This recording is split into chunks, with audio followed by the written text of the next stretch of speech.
There was a night when the sea seemed to stop.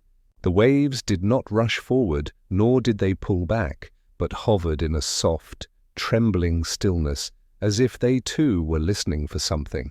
The moon was thin, a silver thread stitched across the sky, and beneath it the world seemed hushed, cradled in a pause that no one could explain.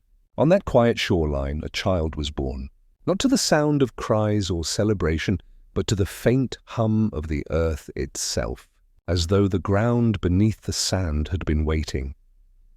People who lived nearby would later whisper that the boy's first breath stirred the shells along the beach, that they rattled gently like a pocket of lullabies shaken open. Others said that the stars lowered themselves just slightly that night, not falling, but leaning closer, curious. None of these things could ever be proven, and perhaps none of them were entirely true, but the story held on, and the boy grew inside it like a seed in soil, already made rich with wonder. He was not extraordinary in the way stories usually demand. His hair tangled with salt air. His hands were small, his laughter often clumsy.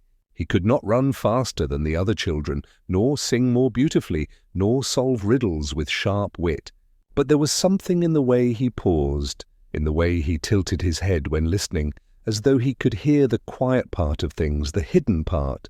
A bird's wing beat far above him, the sigh of the grass when night pressed its weight across the meadow, the sadness in a neighbor's voice, even when they said they were fine. He noticed these fragments, carried them softly, like treasures he never named. As he grew, the boy became known for sitting too long in odd places, by the crooked fence near the garden, where ants travelled with their invisible maps, by the well tracing the echoes as if they were voices instead of empty sound, or by the sea, always by the sea, pressing his ear to a pale shell and closing his eyes until the world blurred away. People laughed gently at him, not unkindly, but with that baffled fondness adults sometimes feel toward children who do not quite match the rhythm of the rest, and yet, when someone was lonely, they drifted toward him, perhaps without realizing it. He never gave great speeches or solutions, but when you sat near him, silence felt different. It wasn't heavy. It didn't press against your ribs or remind you of what you lacked. Instead, it was spacious, like a deep breath you hadn't known you needed. People left him with calmer shoulders, even if they never told him why. There was a woman, older than the boy's years, who sold bread in the village square. She had lost her husband many winters ago and walked with a slow limp. One evening, she found him sitting by her stall, tracing patterns in the flower dust scattered across the ground. He didn't ask about her pain. He didn't tell her it would be okay. He only looked at her with wide, unafraid eyes, as though her sorrow was not a burden, but a story worth holding. Later, she said that for the first time since her loss, she had felt seen without being pitied. She began saving the end pieces of loaves for him, and he would nibble them slowly, smiling at nothing in particular, crumbs softening into the lines of his palms. The boy never thought of himself as gifted. In truth, he thought very little of himself at all. His days were filled with small tasks, with drifting walks, with the gentle chore of noticing. He would wander into fields and lie down where the sky stretched wide enough to hold every question. He would listen to the way dusk seemed to sing differently from dawn, one closing, one opening, both carrying secrets too large to name. And though he grew taller, though his hands grew rougher with work, he never stopped carrying that sense of stillness he had been born into. It was as though the moment the sea had paused on the night of his birth never quite let go of him. He moved slowly, not because he was weak, but because he understood instinctively that rushing broke something delicate. He stretched his days the way others stretched cloth on a loom, weaving space for quiet to exist. Sometimes children his age teased him. They asked why he stared so long at clouds, why he smiled at shadows as though they were companions. They called him dreamer, half asleep, slow-tide. But he only stretched his arms above his head, and let their words slide past, not resisting, not holding on. Like water slipping over stone, he wore them down without ever fighting. He learned gradually that this strange softness was not just a habit, but a way of being. When animals were restless, they calmed under his touch. When storms shook the roofs, he hummed without realizing it, and the younger ones in his family leaned closer, soothed by a melody he had never learned, but always carried. He began to see that what others found peculiar in him might hold a different kind of strength, one that did not announce itself loudly. Still there was mystery in him, a faint, unanswered question that never left. Sometimes he would wake at night and feel as though he were being watched, not by people, but by the world itself. The moon seemed to lean into his window, the trees rustled his name without speaking it. He never told anyone this, for he could not explain it even to himself.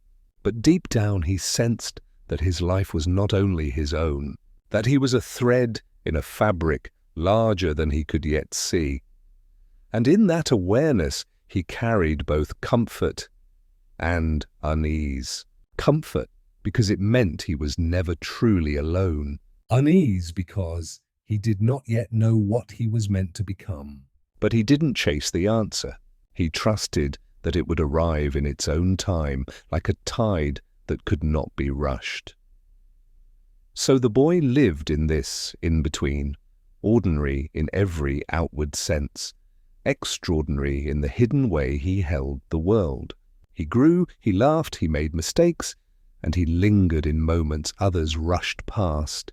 He was a child like any other, and yet, if you looked closely, you might see the pause of the sea reflected in his eyes. The silence between heartbeats stretched just a little longer, as though time itself bent kindly to let him breathe. Years later, when people remembered him, they rarely spoke of great deeds. They spoke instead of how he made them feel lighter without words, how his presence softened grief, how he stretched the edges of an ordinary afternoon until it felt like a resting place. They remembered not what he did, but how he listened, how he cared without effort. And so his story began, not with grand banners or shining prophecies, but with a small boy born on a shore where the waves once held their breath. The world leaned close for him, and in return he leaned quietly back, carrying its whispers as though they were his own. His life was not yet written, but already it hummed with the strange, tender promise of becoming something more, not through force, not through power, but through the gentle act of being fully, softly himself. He had a habit of putting seashells to his ear long after other children outgrew the game. While the rest of them tossed stones into the waves or chased one another down the shore, he would sit with a shell pressed close, as if it contained not the sea, but a secret meant only for him. People said it was just the sound of echoes, air curling through spirals of bone-white chambers, but to him it was different. He swore he heard voices there, soft and faded, like lullabies sung from another room. He never tried to explain, because explanation would have broken the spell. He listened the way others read, patiently, carefully, letting silence fill in what words never could. Sometimes he would sit for an hour, barely moving, until the warmth of the sun shifted and the tide crept near his toes. When he pulled the shell away, the world always seemed changed, as if time itself had taken a deeper breath while he lingered in its ear. He felt taller, not in his body but inside his heart, stretched by the stories he could never quite repeat. The villagers laughed softly at him, but they never mocked. There was a gentleness in his persistence that disarmed even the sharpest tongue. "There he goes again," they would murmur, watching him lean against driftwood with a shell clutched close. They said it with a smile, as though comforted by his oddity, as though his strangeness belonged to them too. In a way it did. He was not only a boy of his own making, he was theirs, a small piece of the village's slow rhythm, a reminder that life could be listened to instead of only lived. His family grew used to finding him in unusual places. Once he was discovered in the garden, ear pressed not to a shell, but to a pumpkin, nodding slowly as though it had confessed something delicate. Another time, he crouched beside the old water barrel, eyes half closed, face tilted in deep concentration. When asked what he was doing, he said simply, "It's humming." They shook their heads, but left him to it. For all his odd ways, he was kind, and kindness made room for eccentricities. Kindness made room for eccentricities. It wasn't that he ignored the ordinary joys of childhood. He still joined in games, still chased fireflies, still laughed until his sides hurt. But even then, his attention slipped towards subtler things. He was the first to notice when a bird went quiet, when a friend's smile wavered, when the wind carried a different mood. It was as if he had an extra ear, one that listened not to sound but to feeling. One summer evening, when the air smelled of salt and lavender, a neighbor girl sat beside him on the dunes. She had been crying, though she tried to hide it. He handed her a shell without a word. She pressed it to her ear and frowned. "It's only the sea," she said.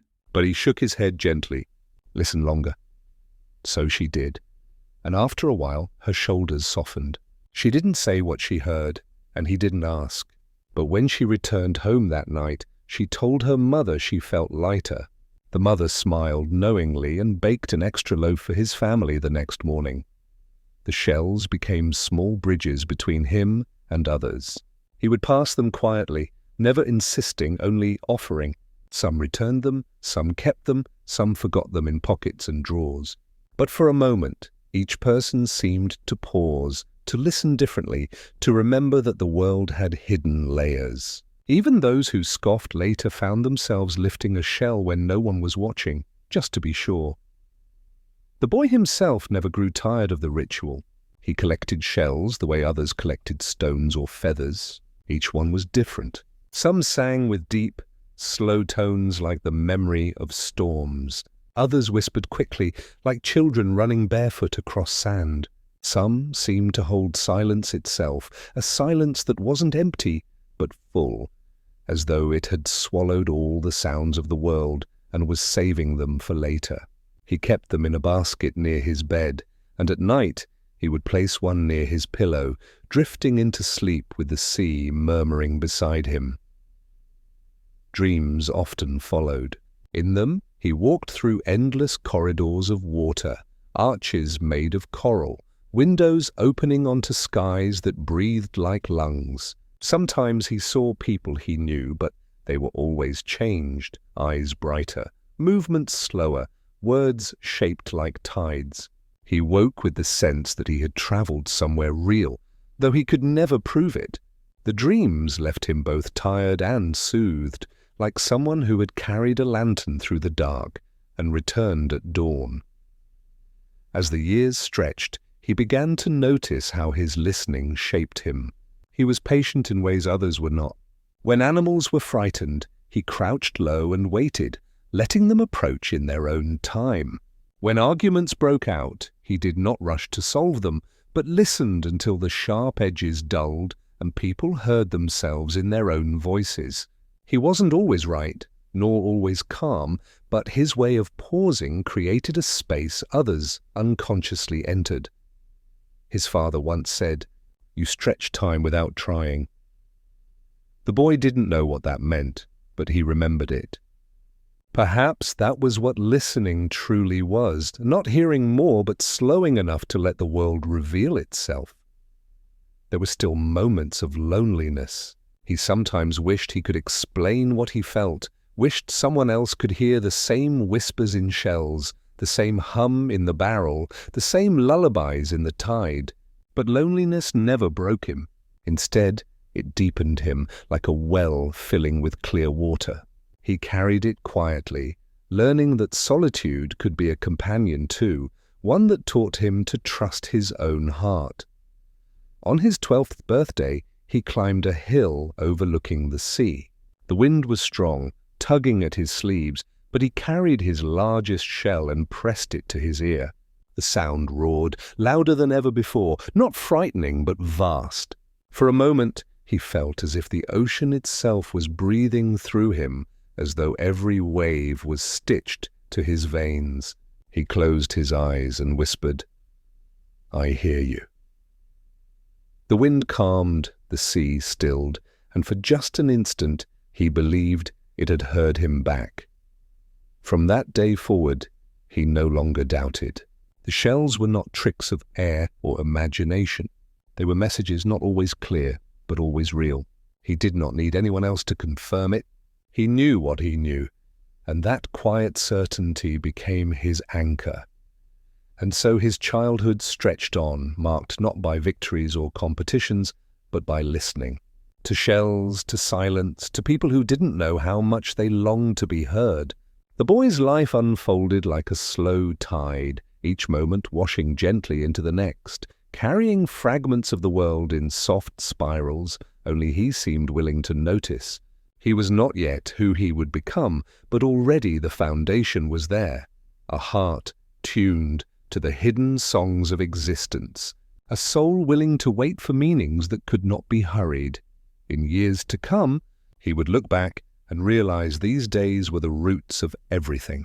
The shells, the pauses, the strange habit of hearing more than sound, these were not distractions from life. They were life itself, speaking in the only language it trusted him to understand. And though no one else would ever hear it exactly as he did, they would feel its echo in his presence. And that would be enough. There was a garden that belonged to his grandmother, tucked behind the small house where vines clung to crumbling walls and bees wandered lazily through patches of lavender. The boy often slipped away there, not to play, but to wander between rows of green, listening. The garden carried its own language, a murmur of leaves brushing against one another, the drip of water from the old clay jug, the faint groan of roots stretching beneath the soil. He treated it as a kind of library, each plant a quiet book, each shadow a page turned by the wind. In that garden, he began to notice something new. There were places where the shadows seemed thicker, where the air felt cooler, even in the heat of midday. Not frightening, but different, like corners where silence had decided to rest a little longer. He would pause in those places, sensing something just beyond reach, as though the world was holding back part of its story. One afternoon, as he crouched beside the marigolds, he felt a presence. Not the ordinary presence of insects or the warmth of the sun, but something older. When he looked up, his grandmother stood in the doorway watching him. She had the kind of face that folded time into its lines, eyes that seemed to remember everything and forgive it too. She didn't ask why he lingered there so still. She only nodded and said, "You feel them too, don't you?" The boy didn't know what she meant, but he nodded anyway. She smiled as if he had confirmed a secret she had carried for years. From that day on, she sometimes joined him in the garden, moving slowly, touching leaves with care. She spoke little, but when she did, her words felt shaped by the soil itself. "Plants don't hurry," she told him once. "They grow in their own time. That's why they trust people who are patient." He thought of how he listened to shells, and he understood. Together they discovered small wonders. A corner where moths gathered at dusk, drawn to a fragrance too subtle for others to notice. A hidden nest of sparrows behind the honeysuckle, their tiny breaths rising and falling like a lullaby. Even the way shadows shifted across the fence seemed meaningful, like a clock that measured not hours but moods. She taught him to see the quiet changes, the droop of leaves before rain, the way the soil darkened with life when turned by hand, the faint glimmer of dew that clung like stars at dawn. There were moments when she would close her eyes, resting against the wooden post, and he sensed that she was listening too, not to shells, but to something inside her, something the world echoed softly back. He admired her stillness, the way she seemed both rooted and open, like a tree unshaken by wind yet swaying with it all the same. In her presence, he felt safe to believe that his strangeness was not strange at all, but part of a larger rhythm. One evening, he asked her what she heard in the garden. She did not answer directly. Instead, she bent down, scooped a handful of soil, and held it out to him. "Everything begins here," she said. "Even silence has roots." He held the soil in his small hands, feeling the cool weight of it, the grit against his skin. It seemed alive, pulsing faintly as though carrying heartbeats too small to hear. He never forgot that moment, though he never fully explained it to himself. As seasons passed, he began to see the garden not only as a place of growing things, but as a mirror. When he was restless, the shadows seemed restless too, shifting quickly, branches trembling. When he was calm, the air slowed, leaves settled, and time loosened its grip. He didn't know if the garden was reflecting him or if he was reflecting the garden. Perhaps both were true. It became his refuge during times when the noise of others pressed too hard. He would slip between the rows of vegetables and flowers, lean against the cool stone wall, and let the garden absorb his heaviness. It never judged, never hurried him toward solutions. It simply held him quiet and constant. He began to understand that places could be companions just as people could. There was, however, one patch of earth near the far corner that always drew his attention. No matter how many times his grandmother planted there, nothing grew. The soil looked the same, dark and fertile, yet seeds refused it. He would sit by it for long stretches, wondering. It wasn't barren in the way deserts are barren. It was a different kind of silence, deliberate, like a page left blank on purpose. He asked his grandmother once, but she only said, "Some places keep their secrets. Some places keep their secrets." The boy did not fear that patch. In fact, he felt oddly comforted by it. It reminded him that not everything needed to be explained, that some mysteries could remain simply as they were. Sometimes he pressed his ear to the ground there, the way he did with shells, and though he heard nothing, he felt a faint vibration, as if the earth was breathing just below the surface. Through those years, his bond with his grandmother deepened. She was not a woman of many words, but her silences were full. He learned to read them as easily as he read the hum of a shell or the pause of a wave. When she hummed while watering the plants, he knew she was content. When she sighed and rested her hands on her knees, he knew she was remembering something old. He never pried, he only listened, offering his quiet in return. Sometimes, in the fading light, she would tell him fragments of her past. Not stories of triumph or sorrow, but of small moments, the first loaf of bread she baked with her mother, the night she saw fireflies glowing like fallen stars. The morning her child, his parent, took their first step. She spoke of them not as lessons but as gifts, laying them gently in his keeping. Each story seemed to settle in him like a seed, waiting for its own season to grow. One dusk, after she had gone inside, he stayed in the garden alone. The air was thick with the scent of jasmine, and the shadows gathered in long pools. He felt a stirring near the empty patch of earth, not a movement, but a presence, as though the silence itself was watching him. He didn't run. He only sat, folded his legs, and whispered, "I hear you, even if you don't speak." For a moment, he thought he saw the soil darken, almost shimmer, but perhaps it was only the dimming light. Still, he left with the feeling that something had nodded back. The garden became the first place where he realized the world could answer without words. It wasn't only shells, wasn't only waves. It was roots, soil, shadows, and the breath of leaves. He carried this awareness quietly, never trying to convince anyone else. He didn't need them to believe. It was enough that he knew, and that his grandmother seemed to know too, even if she never said it outright. Years later, when he thought of childhood, he would remember the garden most clearly. Not the games or festivals, not the loudness of markets, but the way the air cooled at twilight, the way bees lingered before vanishing into night, the way his grandmother's hands looked against green leaves. These images stayed, not as memories to analyze, but as anchors, soft weights that kept him tethered to gentleness.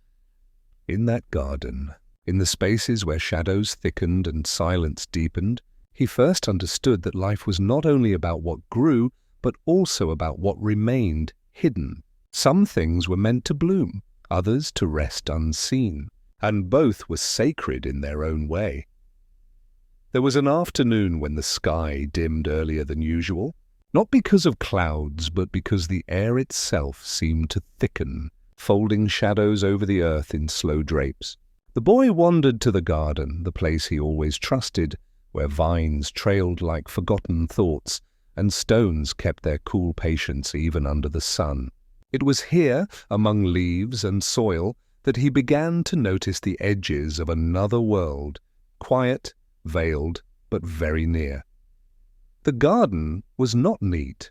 Rows curved unevenly, weeds threaded themselves among blossoms, and broken pots leaned against one another like old companions. Yet it had a life that pulsed in every corner, and the boy loved it more than any polished courtyard could ever hope to be. He moved through it not as a visitor, but as though he belonged, brushing his fingers lightly across petals, pausing when insects lifted in soft clouds. Each step felt as though it touched not just the ground, but something deeper, something that hummed under the surface.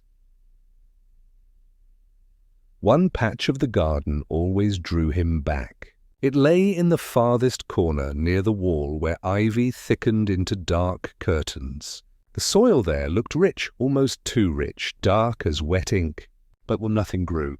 His grandmother had scattered seeds there season after season, yet they never rose. He did not find it empty. To him, it was a place that seemed to be holding its breath, a silence so concentrated it felt alive. He sat beside it often, listening, though it gave him no words. It was during one of these visits that he first noticed the shadow. It did not belong to him nor to any tree. It lay across the bare earth, shifting faintly though the air was still. He blinked, rubbed his eyes, and when he looked again, it was gone. He told himself it was nothing, a trick of the evening light. But the next day, it was there again, darker this time, as though it knew he was watching. He did not tell anyone, not because he feared disbelief, but because the shadow did not feel threatening. It felt like a companion waiting for recognition, patient, steady. When he sat quietly near it, the garden's noises softened, bees grew slower, wind stilled, and even the usual creak of wood from the fence seemed to hush. He leaned into the silence, heart open, and whispered, "I see you." The shadow did not move, but he sensed something stir, the faint acknowledgement of being noticed. Days stretched into weeks, and the boy began to treat the shadow as part of the garden itself. When he watered plants, he left a few drops on the bare patch. When he hummed to himself, he let the tune linger near that corner, as though offering it company. And slowly he began to feel it respond, not in movement, but in a quiet presence that wrapped around him like dusk settling over his shoulders. One evening, his grandmother found him crouched there, speaking softly to the empty patch. She did not scold or question. She only watched, her face unreadable in the fading light. Finally, she said, "You remind me of your grandfather. He used to talk to shadows too." Then she turned and left, her voice trailing like smoke, leaving the boy with more questions than answers. He thought about her words often. A grandfather he barely remembered, a man who seemed to live only in whispers between older relatives. Could it be true that someone else had known this same closeness with things unseen? The idea comforted him. It meant he was not alone in his strangeness, that maybe this listening was not an accident, but an inheritance. The garden became his school, though not in the way other children learned. Each leaf was a lesson, each shift of light a text. He noticed how shadows lengthened differently on days when the air carried rain, how the silence deepened when owls were near, how certain corners felt warmer, others cooler. as though the garden breathed with moods of its own. And always the darker patch waited for him, still refusing to grow but offering instead a companionship beyond growth. There were nights he dreamed of it. In his sleep, he saw the soil open like a book, pages of darkness unfolding with words he could almost read. He never woke afraid. The dreams carried a hush, like a lullaby sung from the far side of sleep, reminding him that mysteries could be gentle too. He woke with soil under his fingernails, though he hadn't touched the garden that day. He told no one. One afternoon, when the air shimmered with late summer heat, he heard a low hum while sitting by the patch. At first he thought it was bees, but the sound did not move. It seemed to rise from the ground itself, faint and steady. He leaned closer, pressing his ear to the soil. It was not words he heard, but a rhythm, like a heart beating slowly in the deep earth. He closed his eyes, breathing with it, until he could not tell if it was his pulse or the garden's. When he finally lifted his head, the hum was gone, but its echo remained in his chest. From then on, he carried the sense that the world beneath his feet was not silent, but waiting. He felt it in streets paved with stone, in the hollow thud of wooden floors, in the soft press of sand by the sea. The earth was alive in ways most people hurried past, and he wondered why he had been given ears to hear it. Perhaps not given, perhaps only chosen by accident, yet chosen nonetheless. Accident, yet chosen nonetheless. The villagers noticed he had grown quieter. He still laughed when others laughed, still helped when asked, but his eyes seemed to drift often, following something no one else could see. They shook their heads but left him be. Children teased him less now, sensing some unspoken seriousness around him. Instead, they began to come to him with small worries, a quarrel with a friend, a fear of failing at chores, a sadness they could not name. He did not always answer. Sometimes he only listened, as he listened to shells and soil, and strangely that was enough. His grandmother said little, but once she touched his shoulder and told him, "Some people hear the world more deeply. It can be heavy, but it is a gift." He wanted to ask more, to press her for details, but she turned away, hands busy with herbs.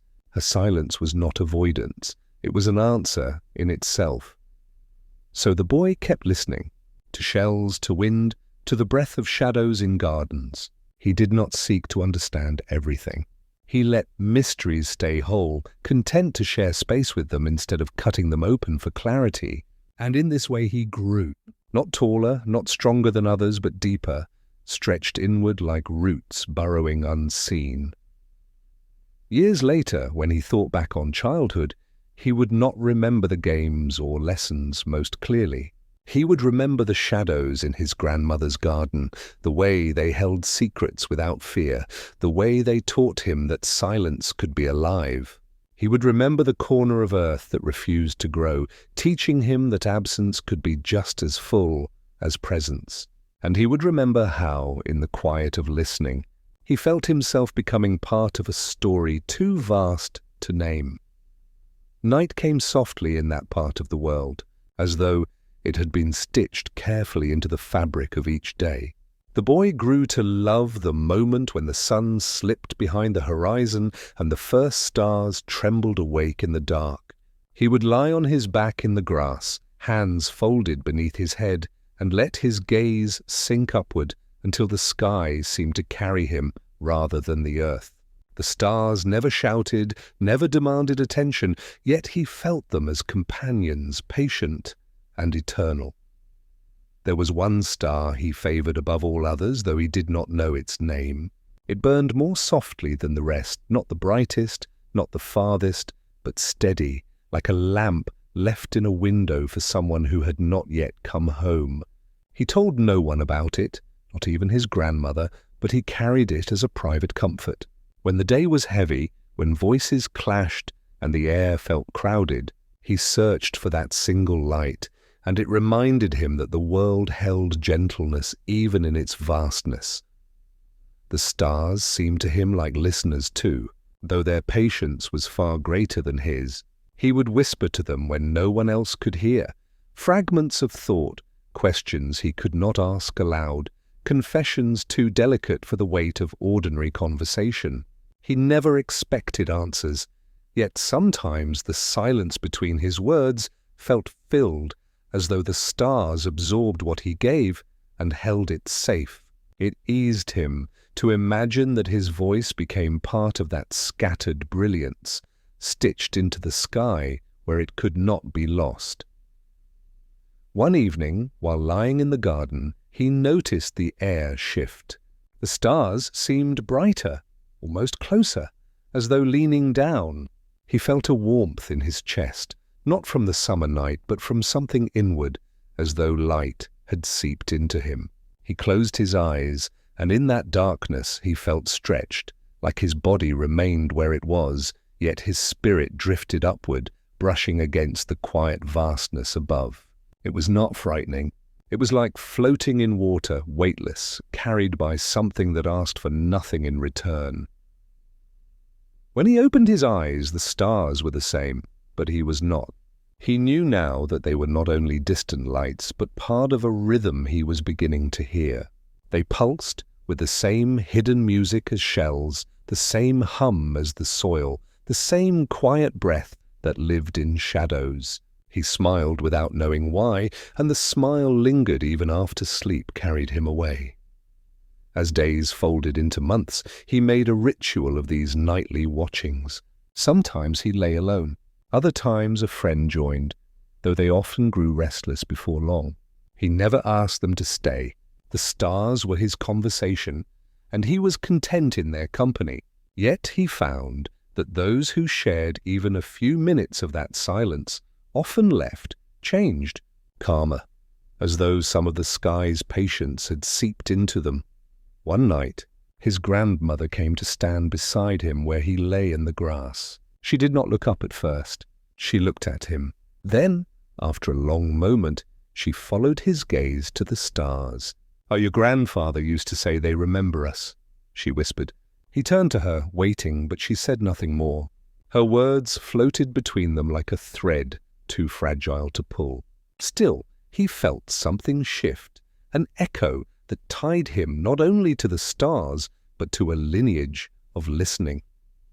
The boy began to notice that stars were not only in the sky.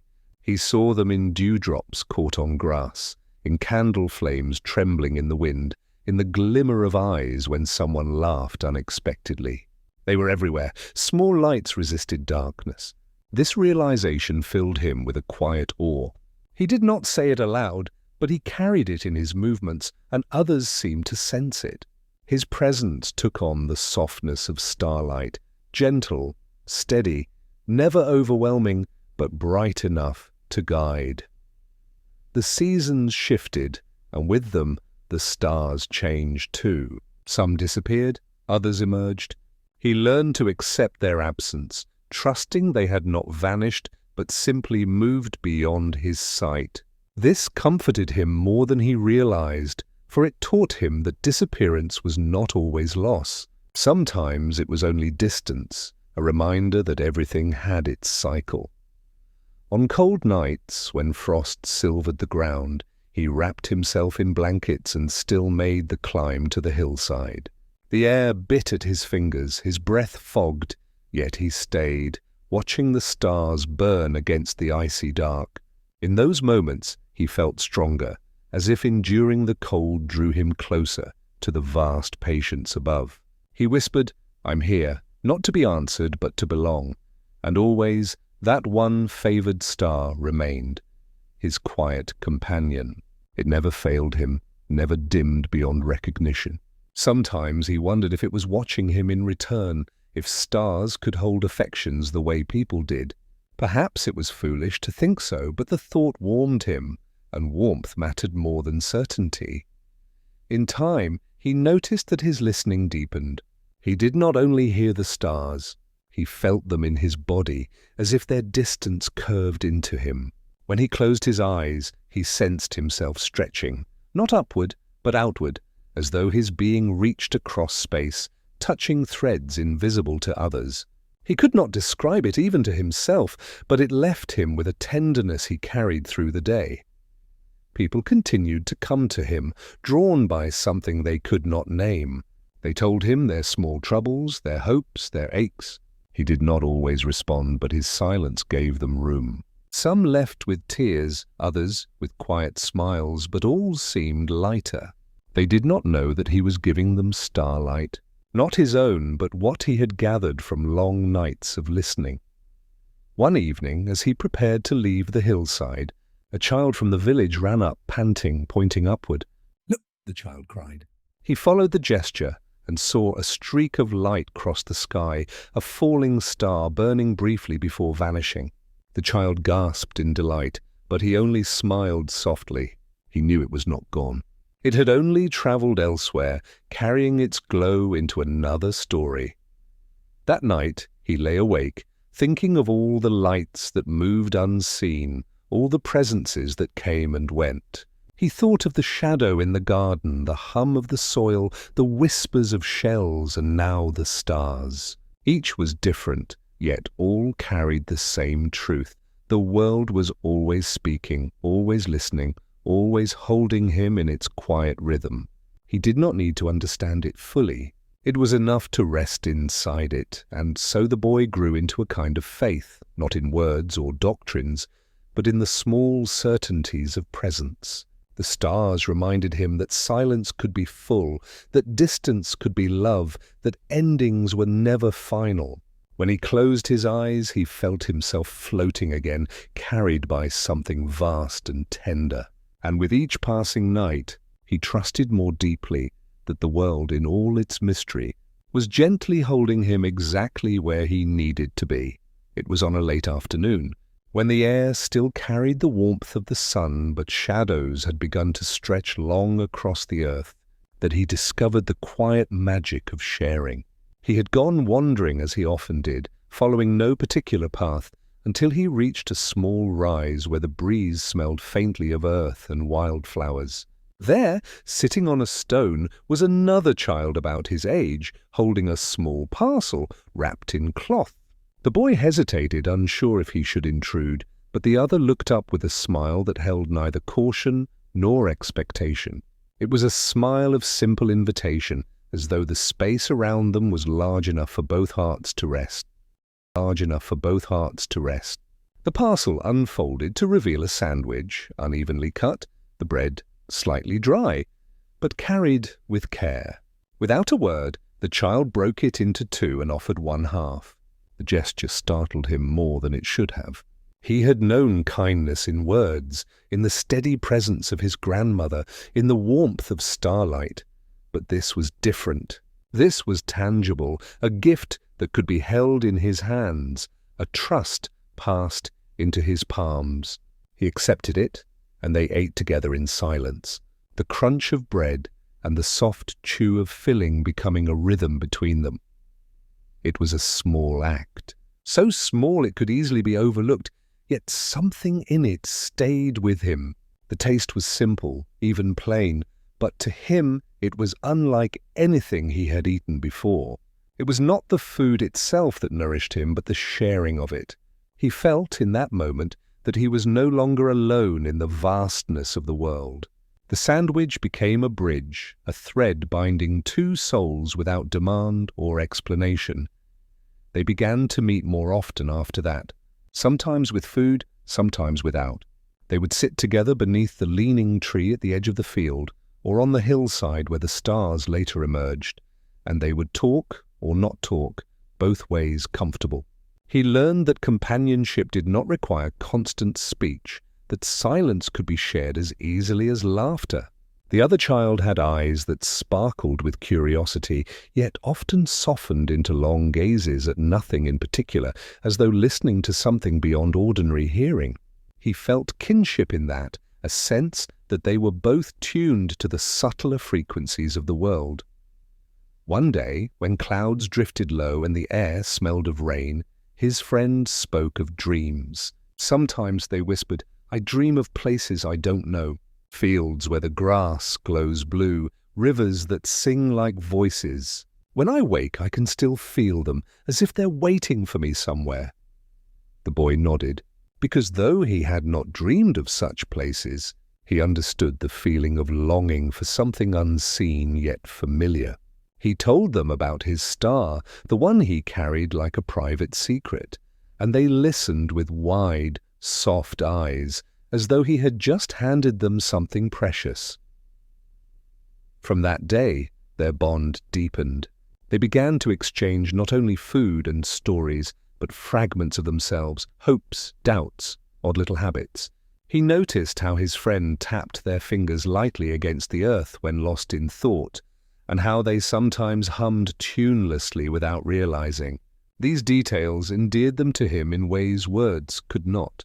He began to feel that knowing someone was not about gathering grand declarations, but about noticing the small, ordinary truths they carried unconsciously. The act of sharing grew into a ritual. Sometimes it was bread, sometimes fruit, once even a jar of honey that dripped sticky onto their fingers and made them laugh. But always, the giving mattered more than what was given. Each exchange whispered the same message: "You are not alone, I want you here with me." And as he carried that message into the rest of his days, he found that the world itself began to feel less heavy. It was in their company that he first felt the stirrings of what kindness could mean. Not a performance, not a duty, but a natural outpouring, like water seeking to fill an empty cup. He noticed himself becoming more gentle with others too, listening more closely, softening when frustration threatened to rise. He had begun to carry not only his own patience, but the shared patience of two. It was as if kindness multiplied when it was passed from one hand to another, never diminished by the giving. There were evenings when they lay in the grass, side by side, pointing out shapes in the drifting clouds. Sometimes their imagined figures matched, and they would laugh, marveling at the coincidence. Other times they saw different things entirely, and yet both visions felt true, as though the sky held space for every interpretation. It comforted him to realize that the world could hold many truths at once, and that closeness did not require sameness. On one of those evenings, his friend turned to him suddenly and said, "You make the world feel slower." He blinked, unsure if it was meant as praise or observation, but the tone was warm. "When I'm with you," they continued, "time doesn't rush so much. It feels like it can breathe." He held those words quietly, unsure how to reply, but they nestled into him like a lantern, glowing gently in the background of all that followed. The seasons moved on, carrying them forward. Leaves reddened and fell, snow blanketed the hills, blossoms returned. Through it all, their friendship endured, a steady thread woven through the changing world. Even when days were heavy with silence, the bond remained, held together by the memory of countless small sharings. The boy realized that friendship did not need constant tending like a fragile flame. It was more like an ember, glowing steadily, ready to warm whenever the hands of closeness reached for it again. One winter afternoon, when the air was crisp and the sky pale with thin sunlight, they built a fire together. They sat close, their hands stretched toward the flames, sharing the heat as once they had shared food. He thought, as he watched the sparks rise and vanish, that all things returned eventually. Warmth to cold, light to dark, giving to receiving. Nothing was wasted. The sandwich from that first meeting often returned to his thoughts. He could still remember the exact way it had been offered, the plainness of its taste, the quietness of the moment. It was such a simple memory, yet it shaped him more than he could explain. For it taught him that the greatest transformations sometimes began in ordinary acts, carried not in grandeur, but in tenderness. And when he closed his eyes that night, lying once more beneath the stars, he felt the echo of bread breaking in his hands, of trust passed to him without condition. It mingled with the light of his favored star, the hum of the earth, the lull of distant seas. Together, they formed a constellation of memory within him, a constellation that whispered of connection, of shared presence, of kindness that endured. He smiled in the dark, certain that the world was held together not by strength or power, but by moments like these, where two lives touched gently and reminded each other of belonging. And as sleep drifted toward him, soft as a tide, he knew that somewhere, in the heart of all things, a sandwich was still being shared endlessly between every soul that longed not to be alone. He did not notice the change at first. It was not sudden, not like the burst of lightning across a summer sky, but more like the slow turning of seasons, one leaf shifting color at a time until the whole forest glowed. His voice, once quiet and hesitant, began to carry a tone he did not recognize. It was not louder nor sharper, but steadier, as though it had found its own rhythm. He spoke less, yet when he did, his words seemed to land gently in the hearts of those around him. People listened, not because his voice demanded it, but because it carried something unspoken, something that made silence feel fuller, safer. He realized one evening, while sitting with his friend by the hillside, that the silence between them no longer carried weight. It was not emptiness, but presence. When he finally spoke, he heard his own words differently. They no longer slipped out like borrowed phrases, but emerged from somewhere deeper, as if they belonged not only to him, but to the space between them. His friend tilted their head, listening, and then smiled. "That sounded like you," they said softly, as though it was the first time they had truly heard him. From then on, he began to notice subtle ripples in his life. When people approached him with their troubles, he did not always answer with solutions. Sometimes he simply repeated back their words, softer, slower, until they heard themselves differently.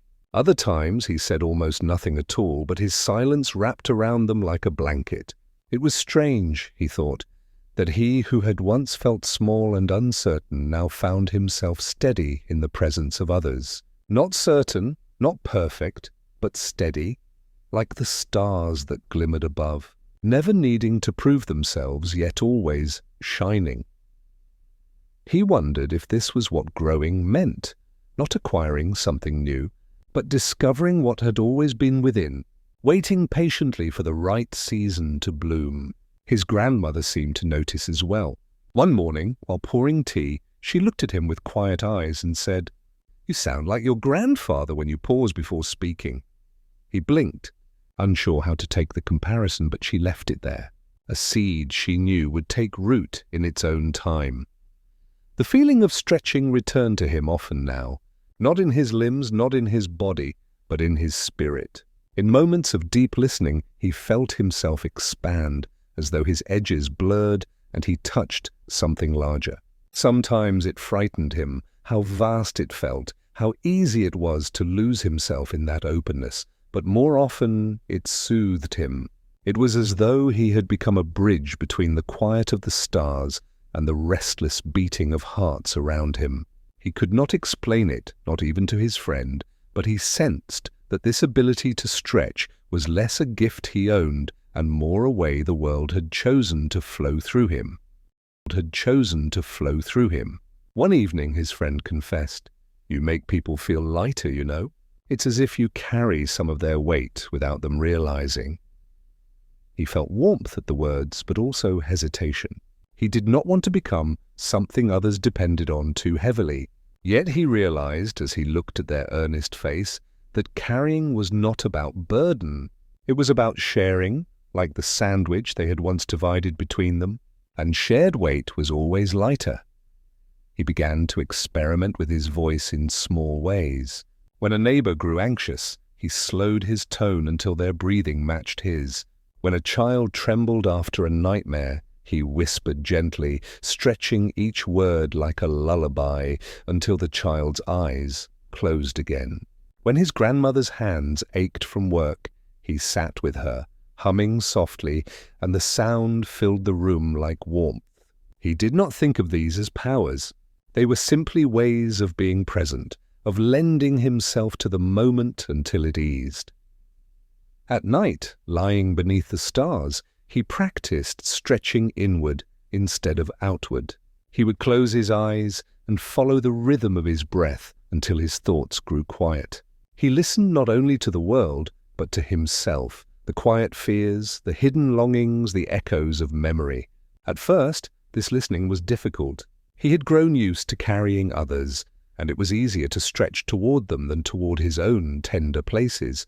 But slowly, with patience, he learned that he too deserved his own gentleness. One night, as he rested in that inward stillness, he felt something shift. His voice, though silent, began to speak to him, not in words, but in a warmth that spread through his chest. It told him without speaking, "You are enough as you are. You do not need to fill silence. You do not need to prove light. You are already part of it." Tears gathered in his eyes, not from sadness, but from relief. It was as if he had been waiting all along to hear his own heart speak back. As he grew older, people began to look at him differently, not with awe, not with reverence, but with trust. He became a place they leaned toward, not because he offered answers, but because he reminded them of their own. And though he sometimes felt small under the weight of it, he remembered the truth he had learned. Weight, when shared, does not crush, it steadies. His friend stayed beside him through it all, their bond weaving tighter with each passing season. Together they laughed, they wandered, they shared dreams of rivers that sang and stars that remembered. In their presence, his voice softened further, not needing to hold others, not needing to guide. With them, he could be simply himself, words or silence, both accepted. They became the mirror in which his truest voice reflected back, reminding him that even those who hold others need to be held in return. One afternoon, sitting by the garden where shadows once whispered to him, he thought of how far he had come. He remembered the boy who pressed seashells to his ear, who searched for one star among countless, who felt uncertain in the vastness. And he realized that boy had never left him. He was still here, listening, stretching, waiting. Growth had not replaced his younger self, but carried him forward, layer upon layer, like rings within a tree. He placed his hand on the soil, feeling its hum, and whispered, "Thank you." The words were not meant for anyone in particular, yet he knew they reached everywhere, his grandmother, his friend, the stars, the quiet within himself. He had found his voice, but it was never only his. It was woven from every kindness, every silence, every small act of sharing that had touched him. That night, as he lay beneath the stars, he no longer searched for just one. He looked at them all, countless and scattered, and felt kinship with each. His voice was among them now, not a single light but part of the constellation. He closed his eyes, breathed slowly, and let the vastness hold him. The world did not demand he be more than this moment, and in that surrender, he stretched, not upward, not outward, but softly into himself, and into the gentle rhythm of everything around him. Love did not arrive for him as thunder or fire. It came softly, the way morning light spreads across a quiet room, unnoticed at first, until everything glows. He did not recognize it in the beginning, because it did not feel like the stories people told. There was no rush, no overwhelming pull, only a deepening calm whenever he was near them.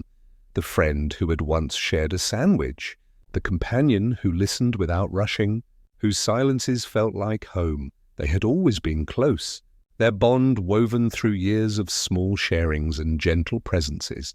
But something shifted with time. The boy, though now less a boy, more a young man, began to notice the way his heart stilled in their company, how his restlessness softened, how the world itself seemed to exhale around them. Love, he realized, was not a surge, but a stillness, not an ache, but a settling. It was a place his spirit could rest. One evening, they sat together by the river, the water moving slow and golden in the fading light. They spoke of little things, of the day's tasks, of clouds that looked like sails, of nothing at all. Then there was quiet, and in that quiet he turned his head and saw them watching the water, their face lit softly by the sun's last fire. Something in that sight pierced him, not in pain, but in recognition. He knew then that his affection had changed shape. It was no longer just companionship, no longer just comfort. It was love, though gentle, though unspoken. He did not say it aloud. The words would have felt too sharp, too heavy for what was delicate and alive between them. Instead, he let it live in his actions, in the way he offered them the softer seat on the hillside, in the way he saved the ripest piece of fruit to hand over, in the way his laughter lingered longer when it was theirs. He loved not with declaration, but with attention, small gestures folded into the rhythm of days. They seemed to sense it, though nothing was named. Sometimes he caught their gaze resting on him with a softness that mirrored his own. Sometimes their hand brushed his, in passing, not by accident, but with quiet intent. Love became their shared language, silent but fluent, a dialogue of presence rather than speech. It felt fragile, but also strong, like silk thread that could hold more than its delicate sheen suggested. In those days, he began to understand that love was not a single thing.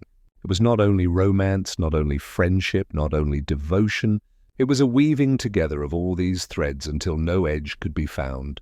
With them, he felt the intimacy of being truly seen, the steadiness of being trusted, the warmth of being wanted. It was not one note, but a chord, resonating softly through his days.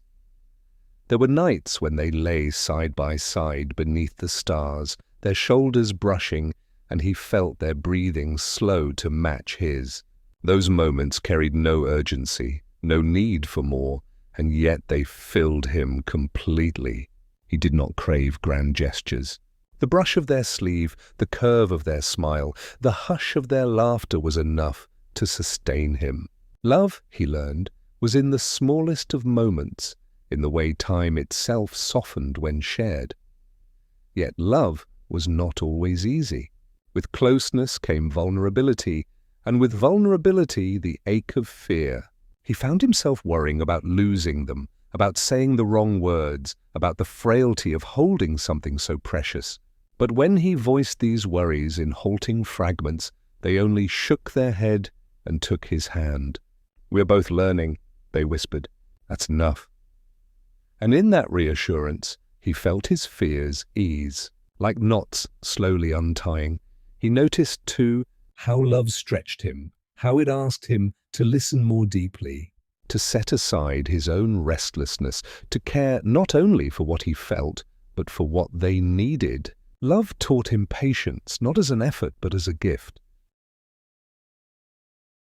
It showed him that devotion was not about sacrifice, but about presence, about staying when silence felt long, about tending the small flames of daily kindness. There was a day, after rain had washed the fields, when they walked together barefoot through the mud, laughing at the squelch beneath their steps. The world smelled of earth and renewal, and when they looked at each other, muddy and breathless, the joy was so simple it ached. He realized then that love was not only stillness but play, not only quiet but laughter, not only tenderness but delight. It was all of it at once, shifting and alive, uncontainable in any one definition. At times he thought of his star, the one he had loved in solitude for so long. It had been a light he carried privately, a guide in the vast dark. Now, as he looked at the one beside him, he realized they had become his new star, not distant, not unreachable, but near, shining not above, but beside. And yet the old star still mattered. It had taught him how to love quietly, how to hold light in his heart. Now that lesson had blossomed into something he could share. He never forgot that love was fragile. He treated it like a flame cupped between two hands, shielded from the wind. But he also learned that fragility did not mean weakness. A flame could burn for years if tended gently. Love too could endure, not through force, not through possession, but through care. One night, lying close beneath the stars, they whispered, "Do you ever think about forever?" He hesitated, then said, "Sometimes, but I think forever is made of moments like this." They nodded, and in the silence that followed, he felt the truth settle between them. Love was not measured in promises stretching endlessly ahead. It was measured in the weight of each present moment, tended and kept alive. As he drifted into sleep that night, he realized that love had given him something new, a place within himself he had never touched before. It was softer than memory, steadier than hope, more enduring than fear. It was a place that whispered, "You are held, you are wanted, you are not alone." And in that knowing, he stretched once more, not outward, into the vastness of stars, not inward into his hidden quiet, but sideways, into the space where another heart rested against his. It was the gentlest of journeys and the truest. Seasons shifted quietly, and with them the rhythm of their lives. The boy, now grown in ways he did not always notice, found himself walking a path that felt both familiar and new. Days unfurled with a softness that came from shared presence. Yet beneath that gentleness he felt currents stirring, questions about what it meant to grow, to hold, to let go. Love had become a steady fire in his life, warming him, guiding him, and yet he sensed that fires were not only for warmth, they could also be for transformation. There were mornings when he woke to the sound of rain against the roof, their breathing slow beside him, and he felt complete in a way he could never have imagined before. And yet, within that completeness, there was a call he could not ignore. It whispered of journeys not yet taken, of landscapes not yet seen, of parts of himself that still waited in silence to be discovered. Love had taught him to rest, but now it was teaching him to listen again to the unspoken call of becoming. They noticed it too. One evening, as twilight deepened and shadows stretched long, they said, "You've been quieter these days." He nodded, unsure how to put his restlessness into words. He feared that speaking it might break the delicate harmony between them. But they only reached for his hand and held it. "You don't have to choose between me and what calls you," they said. "I don't want to keep you. I want to walk with you, even if your path takes you further than before." Their voice was steady, and in it he heard a truth he had not dared to believe, that love could make space, not only for closeness but also for distance, not only for stillness but also for growth. It was then he began to see love not as a possession, but as a garden. It could be tended, nurtured, cherished, but it could never be owned. The garden thrived because each plant reached for its own light, because roots spread in their own directions, because space was given as much as care. If he tried to hold love too tightly, it would wither. If he allowed it to breathe, it would flourish. Their days together began to carry this balance. They still shared laughter, still walked under stars, still exchanged the quiet language of small gestures. But there was also a new openness, a willingness to let silence stretch into thought, to let absence become part of presence. Sometimes he wandered alone, tracing paths through forests or sitting by the river with only the sound of water for company. Sometimes they did the same, following their own quiet pursuits. And when they returned to each other, it was not with distance, but with richness, as though each had carried back something from their solitude to offer. He began to learn that love was not only about closeness, but also about trust, the trust that two souls could walk apart and still find their way back. That absence could deepen affection rather than diminish it. It was a trust that required courage, the courage to let go of fear, the courage to believe that love was not fragile glass but living wood, bending without breaking. One afternoon, while tending to a small fire, he watched the flames curl and flicker, feeding on the wood yet never holding it. The fire consumed, but it also gave light, warmth, transformation. Love, he realized, was much the same. It asked for parts of himself, patience, fear, vulnerability, but it gave back something far greater. It reshaped him, carving out places in his spirit that could not have existed otherwise. There were challenges, of course. Love, though steady, was not free from storms. Misunderstandings arose, words spoken too sharply, silences misread, moments when weariness or doubt crept in. Once they argued beneath the weight of unspoken frustrations, each turning away in hurt silence. He lay awake that night, the distance between them heavier than any loneliness he had ever known. But in the morning, when the light returned, they spoke, haltingly at first, then with honesty, then with forgiveness. He learned that love did not avoid fractures, it healed them. Its strength was not in never breaking, but in choosing again and again to mend. In time, he began to see love as a river. Sometimes it ran calm and glassy, reflecting the sky. Sometimes it rushed with wild force, foaming over stones. Sometimes it disappeared beneath the earth, hidden but still flowing. He and his beloved were not the river itself, but the ones who chose to follow its course, to walk its banks, to trust its direction, even when they could not see where it would lead. He thought often of the boy he had once been, the boy who watched stars alone, who carried quiet longings in silence, who thought love was something distant, unreachable. That boy had not been wrong, only incomplete. The stars had guided him here, to this life, to this companionship. They had shown him how to hold light inside until the time came to share it. He felt a tenderness for that boy, for all the lonely hours that had shaped him. Without them, he would not have recognized the depth of what he now held. One evening, under a sky brushed with crimson and gold, he and his beloved walked hand in hand. The air smelled of earth and growing things. They did not speak much, but words were not needed. Every step was a prayer of gratitude, every shared glance a vow unspoken. He realized then that love was not only about longing or fulfillment, not only about what had been or what might come. It was about this single step, this single moment, this quiet miracle of being here together. Later that night, as they lay watching the stars, his beloved whispered, "Do you ever wonder what tomorrow will bring?" He smiled softly. "I do. But I think tomorrow is less important than today. If we can be true today, tomorrow will find its own way." They nodded, and their fingers intertwined more tightly, as though sealing the truth in silence. In the days that followed, he carried that thought with him. Love was not a destination, not a fixed place to arrive.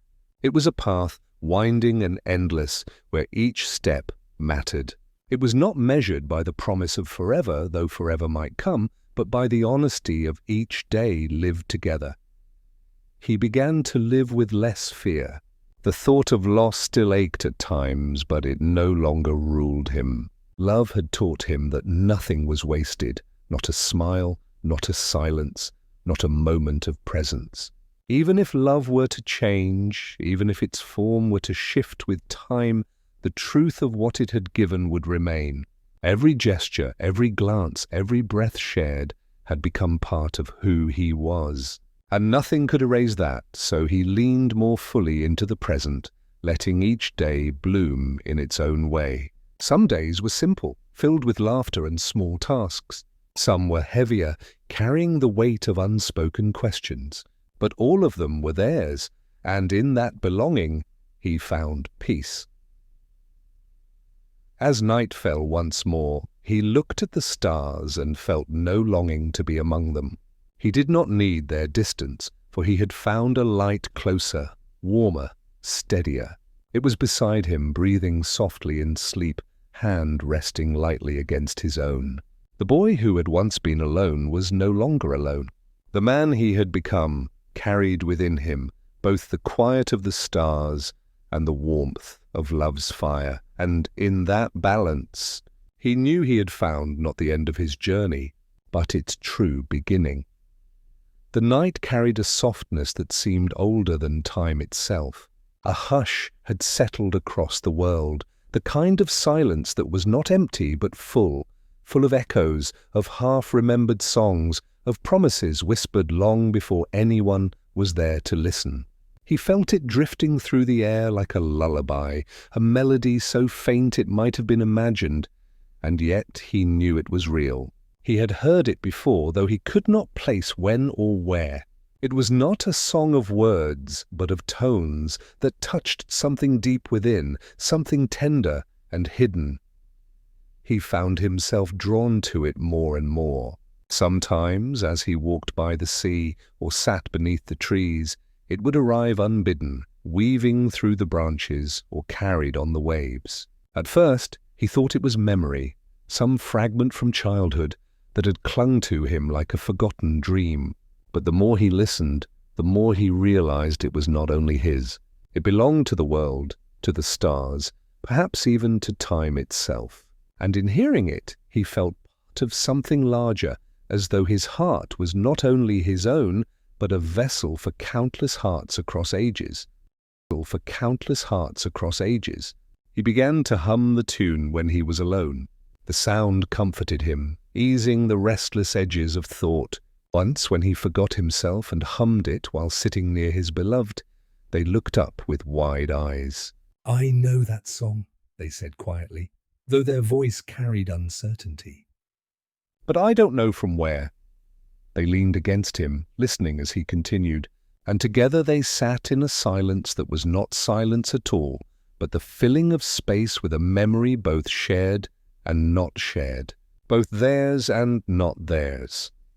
The lullaby became a thread through their days.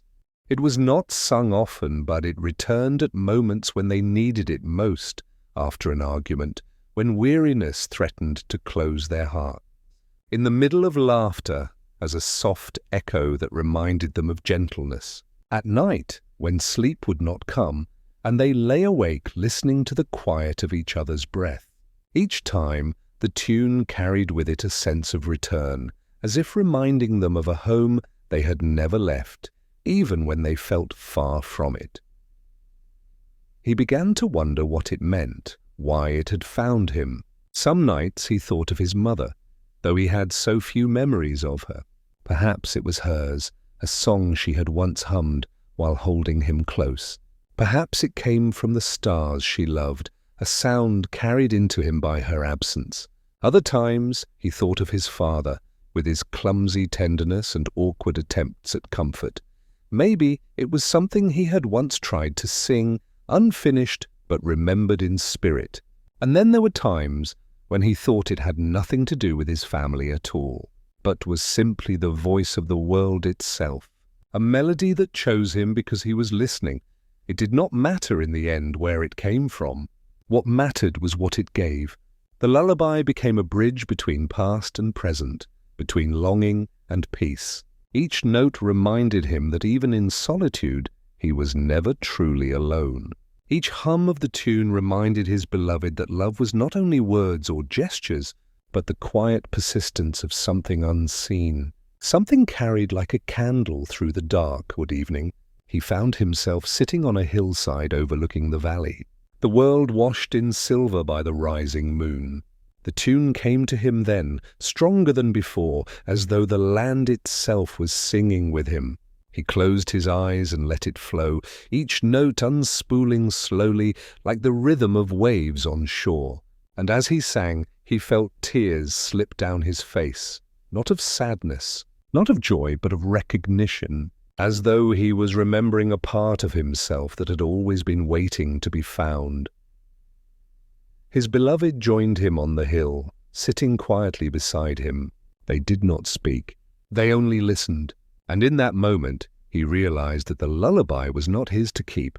It was meant to be given, to be shared, to be carried by others. Songs like love could not be held too tightly.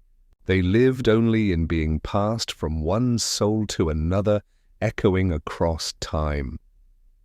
After that night, he began to sing it more openly, sometimes for children who fell asleep with soft smiles, sometimes for friends who found in it a comfort they had not known they needed, sometimes for strangers who wept without knowing why.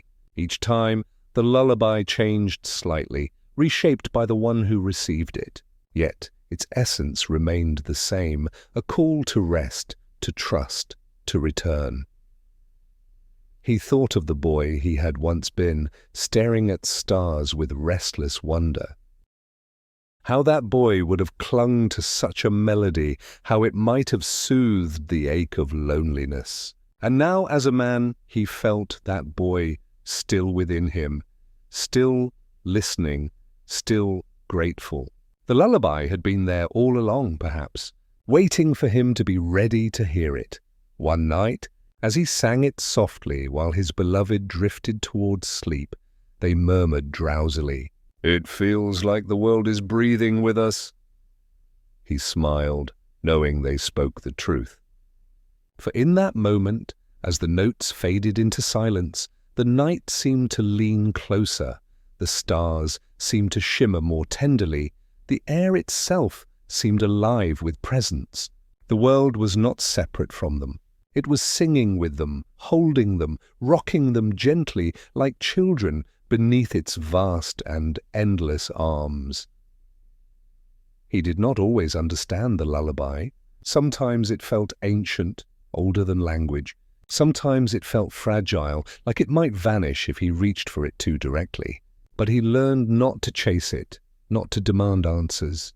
He simply received it when it came, trusting that mystery was part of its gift. Some things were not meant to be solved, only held.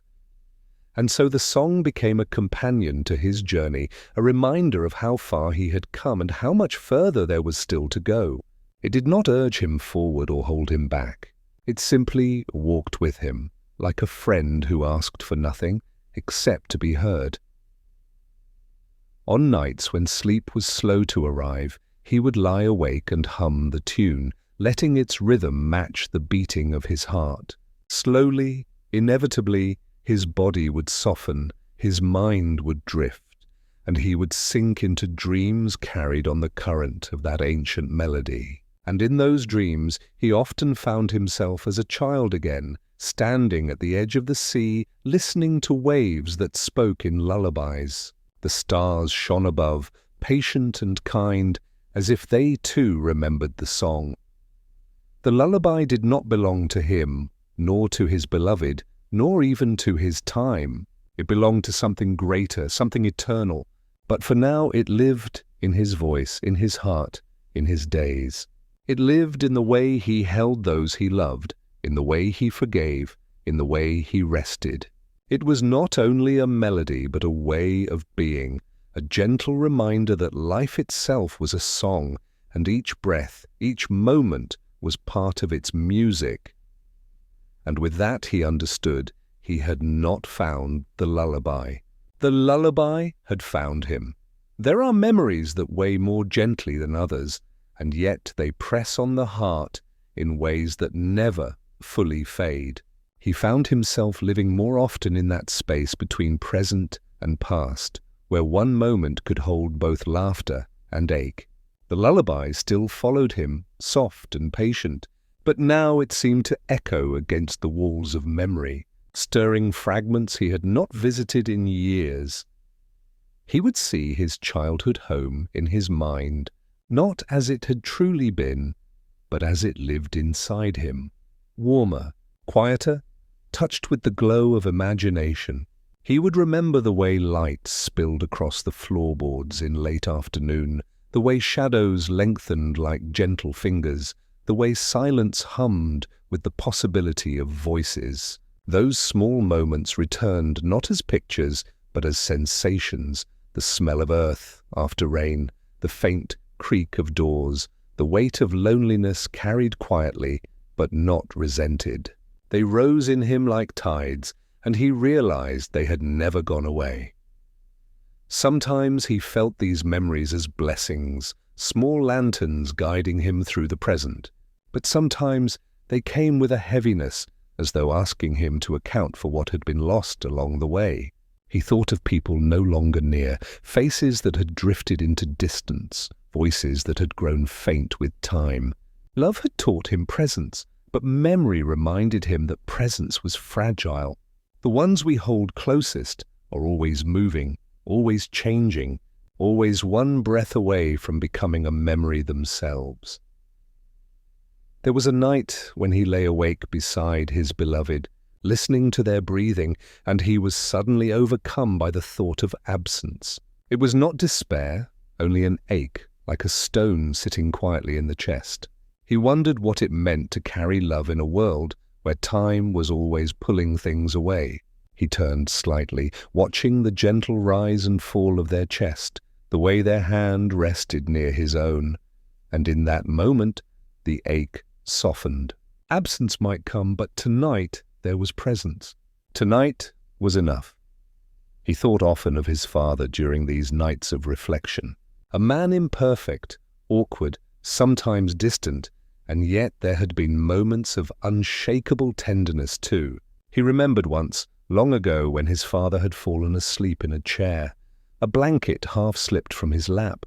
The boy he had been had covered him quietly without waking him, and in that simple act there had been love.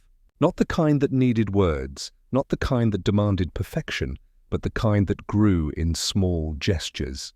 Now, as a man, he carried those gestures within him, offering them in turn to others. In every quiet kindness he gave, his father lived again. The same was true for his mother, though her memory was even more elusive. She was more presence than person, more echo than voice. He sometimes thought he felt her in the lullaby, or in the stars, or in the way the wind touched his cheek when he was alone. She had left so early that he could not truly know her, yet he carried her absence like a gift, a reminder that love did not vanish even when its source was gone. It became something else, something invisible but enduring, shaping him from within. All of this made him realize that memory was not only a weight, but also a responsibility. To remember was to keep alive what would otherwise vanish. To recall kindness was to let it breathe again in the present. To hold on to love was to plant it in new soil, where it might grow differently but still grow. Memory was not about grasping at what was lost, but about honoring what had been and allowing it to shape what would be. Yet memory carried sorrow too. There were mistakes he could not forget, words spoken too harshly, silences that lasted too long. At times, regret whispered louder than gratitude, but slowly he began to see even regret as part of love's fabric. To regret was to care, to wish for gentleness where it had been absent. And though he could not rewrite the past, he could let those regrets teach him tenderness in the present. In this way, memory itself became a teacher, sometimes stern, sometimes merciful, but always guiding him toward greater honesty. There were evenings when he shared these thoughts with his beloved. They would sit beneath the stars, shoulders brushing, speaking in low voices that were as much for themselves as for each other. "Do you think memory lasts forever?" he asked once. His beloved tilted their head, considering. "I think it lasts as long as someone needs it. And then it changes shape. Maybe it becomes story or song or silence, but it doesn't vanish." Nothing truly vanishes. Their words sank into him like rain into soil, leaving behind both comfort and mystery. He began to see memory as a river carrying countless fragments, faces, voices, places, moments. Some drifted close to the surface, easy to reach. Others lay deep, hidden, surfacing only when stirred. And though the river flowed ever onward, the waters never left him. He was the river, and the river was him. On days when he felt weary, memory gave him rest. He would close his eyes and let the images drift. His first glance of the ocean, the taste of bread shared with a friend, the sound of laughter spilling across warm afternoons. These were not escapes, but reminders, small proofs that his life had been full, that love had marked him again and again. On darker days, those memories became anchors, holding him steady when everything else felt uncertain. One night, when sleep would not come, he rose quietly and walked outside. The sky was wide and endless, stars blinking like watchful eyes. He whispered the lullaby under his breath, and as he did, memories rose like constellations, each one a point of light, distant yet connected. He thought of the child he had been, the friends he had known, the journeys that had shaped him. He thought of those he had loved and those he had lost, those still near and those long gone. Each memory was a star, and together they formed the sky of his being. He felt no urge to capture them, no fear of their fading. For the first time, he understood that memory was not meant to be perfect. It was meant to be alive. It shifted, softened, blurred, but it never truly disappeared. It became part of him, not as exact images, but as feelings that shaped how he touched the world. He returned inside, lay down once more, and felt the presence of every memory surrounding him like a quilt. His beloved stirred in sleep, reaching out unconsciously, and he took their hand. In that simple touch, the river of memory flowed into the present, joining past and now into one stream. As he drifted at last toward rest, he thought, memory is not only about looking back, it is also about looking forward, carrying what was given into what is still to come. Each kindness remembered becomes a kindness repeated. Each song recalled becomes a song shared. Each love cherished becomes a love lived anew. And with that, he closed his eyes, carrying both memory and presence together, knowing they were not separate, but one and the same, threads of the same fabric, weaving him gently toward tomorrow. The days had grown quieter, though not emptier. He had reached a point in his journey where he no longer sought the next horizon with the same urgency as before. Instead, he found himself lingering, noticing, listening to the small details that often slipped past unnoticed. The rustle of leaves in a late afternoon breeze, the slow arc of shadows as the sun descended, the warmth of hands clasped not in need, but in companionship. Life was still moving forward, but he had begun to carry it differently, less like a burden, More like a lantern. The lantern was not literal. though sometimes he imagined it that way. A small flame, steady but fragile, cupped between his palms. It represented all that had been given to him: love, memory, wisdom, mistakes, forgiveness. He had not earned these things, not entirely. They had been passed down, entrusted to him like an inheritance not of wealth, but of spirit. His task was to tend them, to carry them forward, to keep them alive. At first, he did not realize that others saw this in him. He thought of himself simply as one moving along, making sense of his own story. But slowly, he noticed the way people looked to him, not with awe or fear, but with a quiet trust. Children sat closer when he spoke, even when his words were few. Friends leaned into his silences as if they found comfort not only in what he said, but in the way he was present. Even strangers seemed to soften in his company, as though something in him reminded them of gentleness they had forgotten. This realization humbled him. He had never set out to be a guide, and he did not feel like one. He still carried doubts, still stumbled, still longed for things he could not name. But he began to understand that legacy was not about perfection. It was about continuity, about letting the light passed into your hands burn on, even if it flickered, even if it sometimes dimmed. One evening, he and his beloved sat together by the river, the lantern of memory and love between them, though invisible. The water glistened with the reflection of stars, and the air was filled with the soft hum of night insects. Do you ever think about what we leave behind? He asked quietly. His beloved smiled, their eyes catching the starlight. All the time. But I don't think it's what we own, or even what we say. I think it's how we make others feel. That's what lingers. Their words settled into him like seeds in soil, destined to bloom later when the time was right. In the days that followed, he began to notice how much truth there was in that.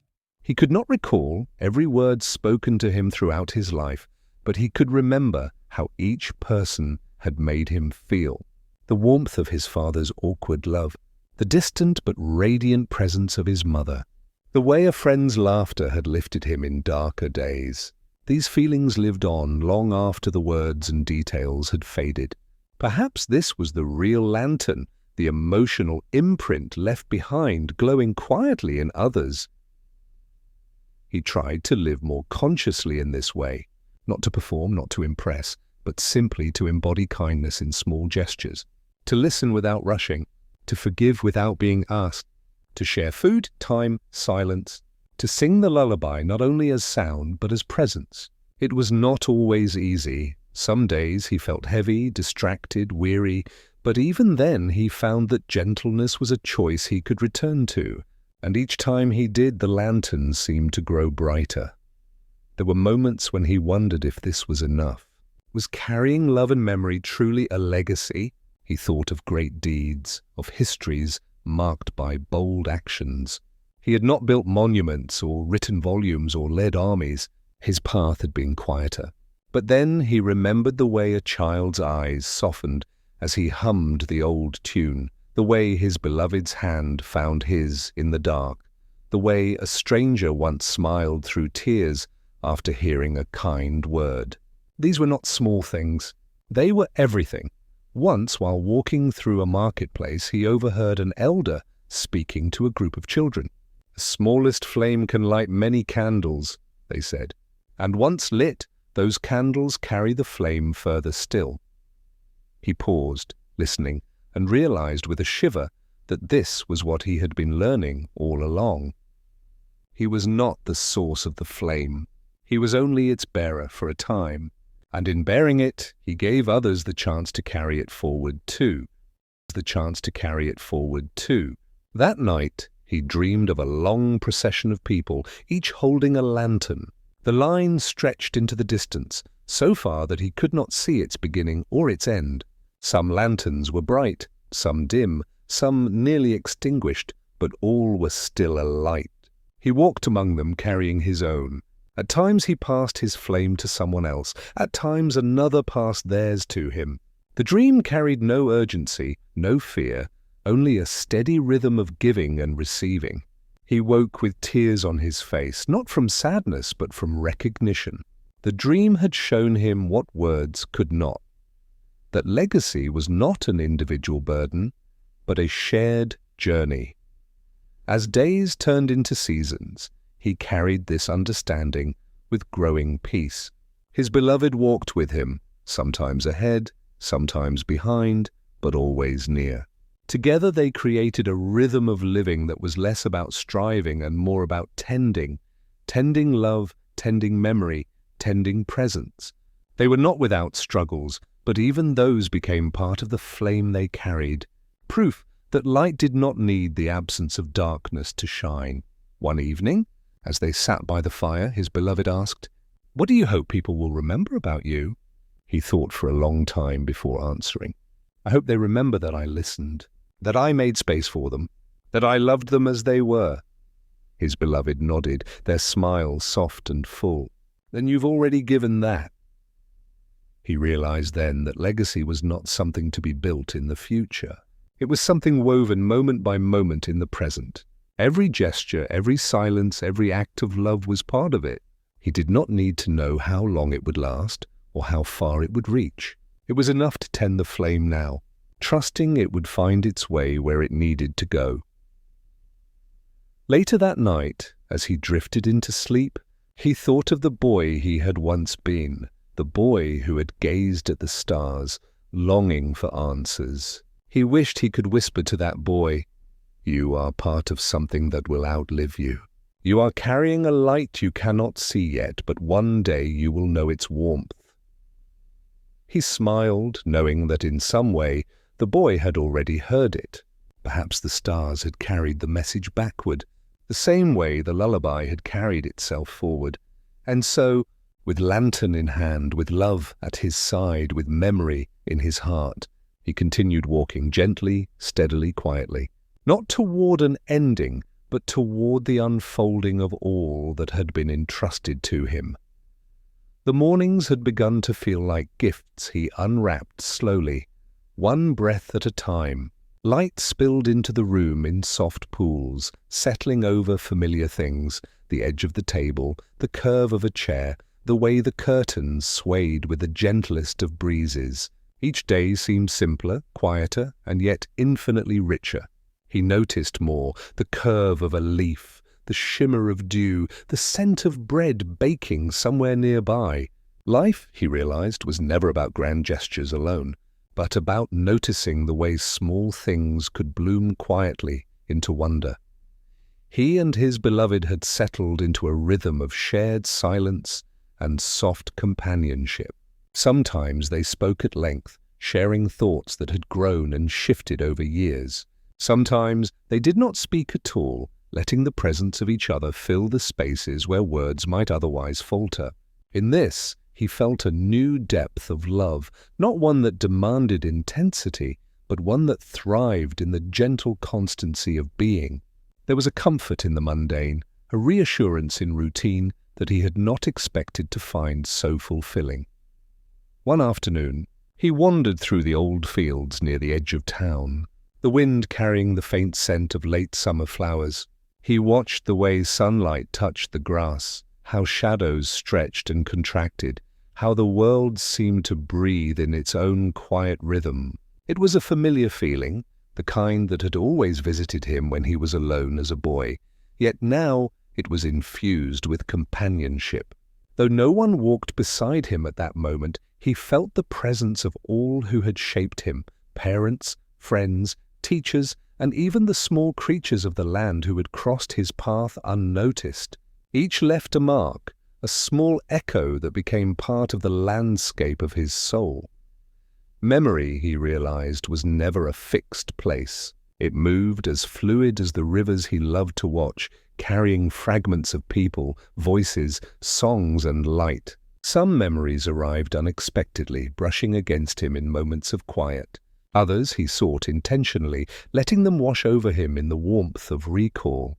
He could close his eyes and feel the touch of old hands, hear laughter long forgotten, see smiles that had shaped the contours of his heart. And with each return, he understood anew that memory was not only a record of what had been, but a guide for how to live in the present. His beloved joined him on these walks when they could, and together they shared silences as easily as conversation. There was a softness in their togetherness, a way of being that did not need proclamation to be felt. Sometimes they would sit beneath a tree, letting the world continue around them, their hands brushing casually, their hearts aligned without a single word spoken. Those were the moments he treasured most, not for their drama or urgency, but for their quiet perfection. In stillness, he understood the depth of connection more than he ever could through words. There were letters, too, written long ago, that he discovered tucked away in drawers and boxes. The handwriting was familiar yet distant, the ink faded, the edges worn. He read them slowly, savoring each sentence, each pause, each hint of feeling captured in delicate loops of script.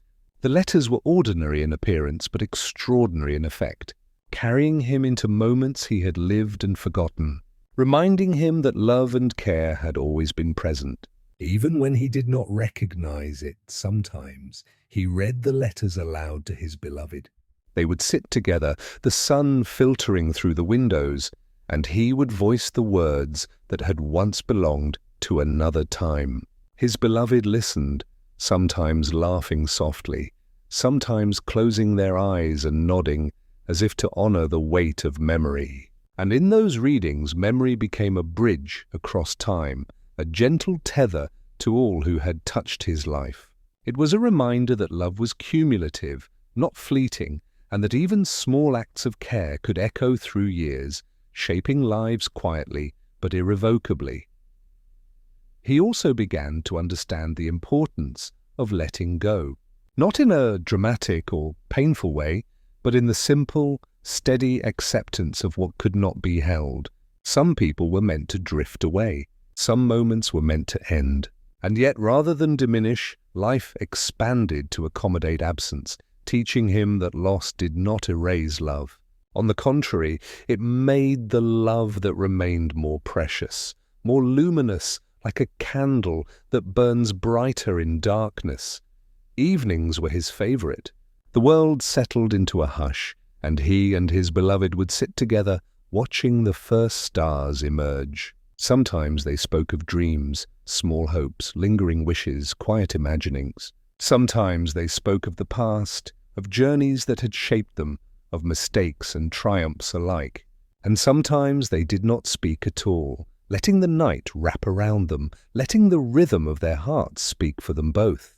He found in those evenings a perfection he had never thought possible, a balance of presence, memory, love, and acceptance that touched him more deeply than any adventure could. He noticed, too, the small patterns of life, the way the kettle sang when water boiled, the way birds gathered at dawn, the way a child's laughter travelled across a yard. Each observation became a meditation, a gentle reminder that wonder was not reserved for the extraordinary. It was in every ordinary moment, waiting to be seen, waiting to be felt. Life had taught him patience in noticing, the delicate art of holding attention without rushing, of valuing presence without expectation, and in all of this, he never lost the lullaby. It remained, woven through his days like a secret thread, sometimes humming in his mind, sometimes rising from his lips without thought. It was a companion to memory, to love, to reflection, a constant reminder that life carried rhythms deeper than speech, deeper than sight, deeper even than understanding. It carried him to sleep, and sometimes, in the quietest hours, it carried him to moments he had not yet lived. On one night, as the moon cast silver across the fields, he sat alone for a long while, letting the cool air touch his skin. He thought of all the years that had brought him here, the child who gazed at the stars, the boy who learned to love, the man who now carried memory and presence with care. All of them were him, and yet none of them defined him fully. Life was a layering of selves, each building upon the last, each teaching, each fading, each leaving traces that were neither complete nor permanent, but essential. And he realized finally that this was enough. He did not need to conquer, to win, to reach some final place. He only needed to walk the days fully, to tend the quiet flames he had been given, to love openly, and to remember tenderly. That was the work of a life, not grand, not boastful, but luminous in its steady, unassuming devotion. As he settled into sleep that night, the lullaby rose once more, gentle and unhurried, carrying him and his beloved into dreams. And he knew that memory, love, and presence were all intertwined, each reinforcing the other, each sustaining him in ways he would never fully measure. In that understanding, he found rest, he found peace, he found a quiet exhale that reached deep into the core of him. And somewhere, he knew all the small moments, the laughter, the letters, the touch of hands, the whisper of leaves were also resting, carried forward by the lantern of care he had held so long. And with that, he drifted further, surrendering to the night, carrying within him all that had been and all that was yet to come. The night was slow and endless, though not in a way that made the world heavy. It was endless in the sense that it could stretch softly into every corner, filling space with quiet and leaving room for thought to breathe. He lay awake for a while, listening to the gentle rhythm of his own heartbeat, tracing the way shadows moved across the walls, feeling the faint brush of air against his skin. In that stillness, he felt the presence of all the years behind him, all the love he had carried, and all the small, unnoticed acts that had shaped the lives around him. He thought of the boy he had been, the one who watched the stars with longing and quiet wonder. That boy had never truly been alone, though he had believed so at times. Love, memory, and gentle guidance had always been surrounding him, sometimes in human form, sometimes in songs, sometimes in the quiet patience of the world itself. And now, as a man, he understood the continuity of it, that the boy's wonder was the man's wonder, that memory and presence intertwined, that love had always been a river flowing beneath and through him. He rose quietly and walked outside. The air was crisp, scented faintly with the lingering warmth of late summer blooms. The stars were innumerable, spilling across the sky in patterns both familiar and unknowable. He let the hush of the night settle over him, letting it fill the empty spaces within. There was no need to speak, no need to do anything but simply be. Presence was enough, as it had always been, and in presence he could feel the slow weaving of life itself, the subtle threads that connected him to all who had gone before, all who were still near, all who would follow in ways he could not yet see. He thought of his beloved, sleeping lightly inside, their hand resting on the blanket beside them. Even in sleep, they were a reminder of the gentleness he had learned to carry, of the way love could be both sustaining and unobtrusive, steady without force, present without demand. He felt gratitude for this, a quiet warmth that had grown over years like a hidden hearth. Love, he realized, was not always marked by dramatic moments, by declarations or gestures that drew attention. Sometimes it existed only in the small, persistent ways, the holding of hands, the sharing of silence, the turning toward another without expectation. Memory came to him next, as it always did, in the night, not in the rush of images or words, but in the soft echo of feeling, the warmth of a mother's hand, the awkward patience of a father, the laughter of friends who had since drifted away, the whisper of a lullaby sung softly in an empty room. He let each memory arrive without judgment, without sorrow or longing, simply as a presence in itself. They were not gone. They were still part of him, carried in the folds of his heart, ready to rise again when called. The path he walked led him to the river, where the water moved quietly over stones worn smooth by time. He sat on a rock at its edge, watching reflections shimmer and dissolve. He remembered the river from his childhood, how he had traced its curves with small fingers, how he had listened to it as if it were telling him secrets he could not yet understand. Now, as a man, he realized the river had never changed. He had grown into its rhythm, had learned to flow with it rather than against it, and in doing so had discovered a kind of peace he had once believed was impossible. He hummed the lullaby under his breath, letting its soft tones mingle with the sound of water. It was a song that had carried him for years, though he had never known its origin. Sometimes it felt like memory, sometimes like promise, sometimes like love itself. And now he understood that it was all of these things at once. The lullaby was a bridge between past and present, between absence and presence, between the boy who had looked to the stars and the man who now walked beneath them. A soft breeze passed through, carrying the faint scent of flowers and earth.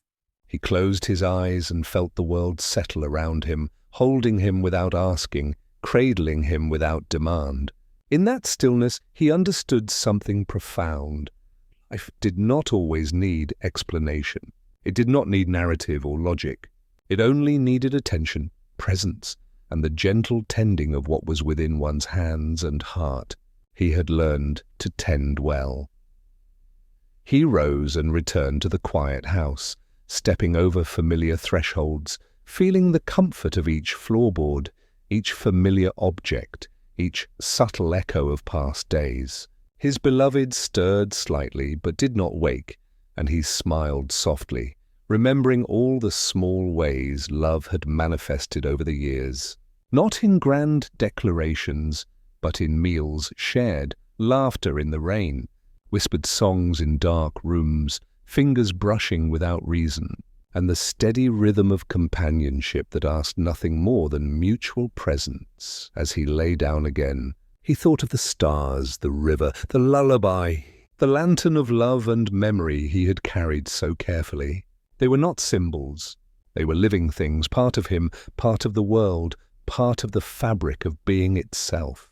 And as he drifted towards sleep, he let the weight of this realization settle gently upon him. Life had not demanded from him heroics, only care, only attention, only the slow, steady willingness to be present, to love, to remember, to forgive in sleep.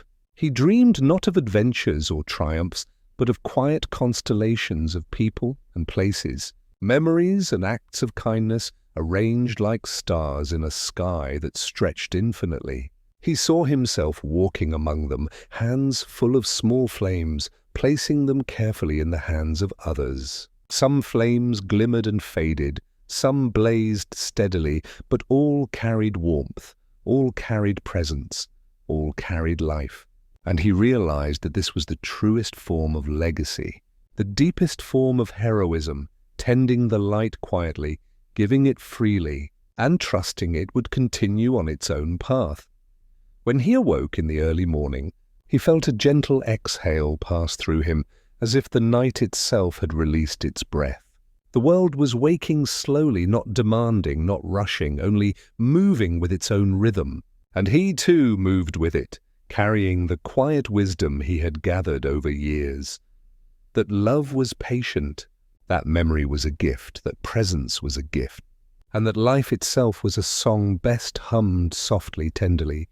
Persistently, he looked at his beloved and smiled, brushing a strand of hair from their face, feeling the soft weight of their hand in his. "Thank you for being here," he whispered, though they were still half asleep. And he meant it not as words alone, but as a recognition of the miracle of continuity, the miracle that love and memory and presence could meet, intertwine and persist through years, through change, through absence and presence alike. And so he rose into the day, carrying all he had learned, all he had received, all he had tended. He did not need to know what lay ahead. He only needed to walk forward, lantern in hand, love at his side, memory in his heart, presence in his awareness. It was enough. It had always been enough. He whispered the lullaby one last time, softly, as the morning light spilled across the room. It was a song that would continue beyond him, beyond this day, beyond this life. It would live in all who had heard it, all who would hear it, all who would carry it forward. And in that he found the final exhale, the final release, the soft closure he had sought, without realizing he had sought it at all. And somewhere he is still out there, resting in the quiet warmth of all he has carried. The sky had begun to shift in color, moving from the soft gray of early dawn to the faint blush of morning. He walked slowly along the familiar paths, noticing every detail as though seeing it for the first time. Each leaf, each stone, each ripple in the water held a quiet significance, a reminder that even ordinary things carried their own kind of wonder. He thought about how long he had walked these paths in his mind and in reality, how many steps had brought him here, and how many more would follow, though he did not worry to count them.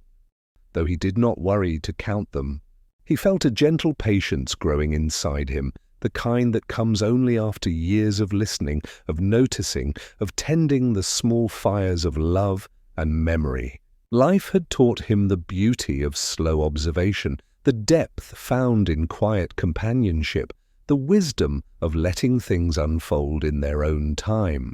He had learned not to rush moments, not to demand answers, and not to push for clarity where it was not needed. The world, he realized, was patient for those willing to be patient in return. His beloved walked beside him, their hands occasionally brushing, their steps unhurried. He could sense the rhythm of their breathing, the quiet presence that had become as essential to him as the air he breathed. There was no need to speak. Silence had taken on its own eloquence. In the spaces between words, he found understanding, a resonance that required no explanation. Love, he understood more than ever, was not always in grand gestures, but in the quiet constancy of shared existence. He paused at the edge of the river, watching the water glide over smooth stones. The current seemed alive, moving with an unspoken intention, carrying reflections of clouds and trees, carrying whispers of the past and murmurs of what was yet to come.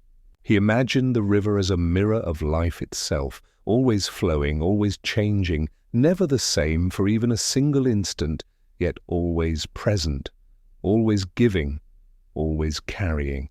There was comfort in this constancy, a gentle lesson that the passage of time was not something to resist, but something to embrace.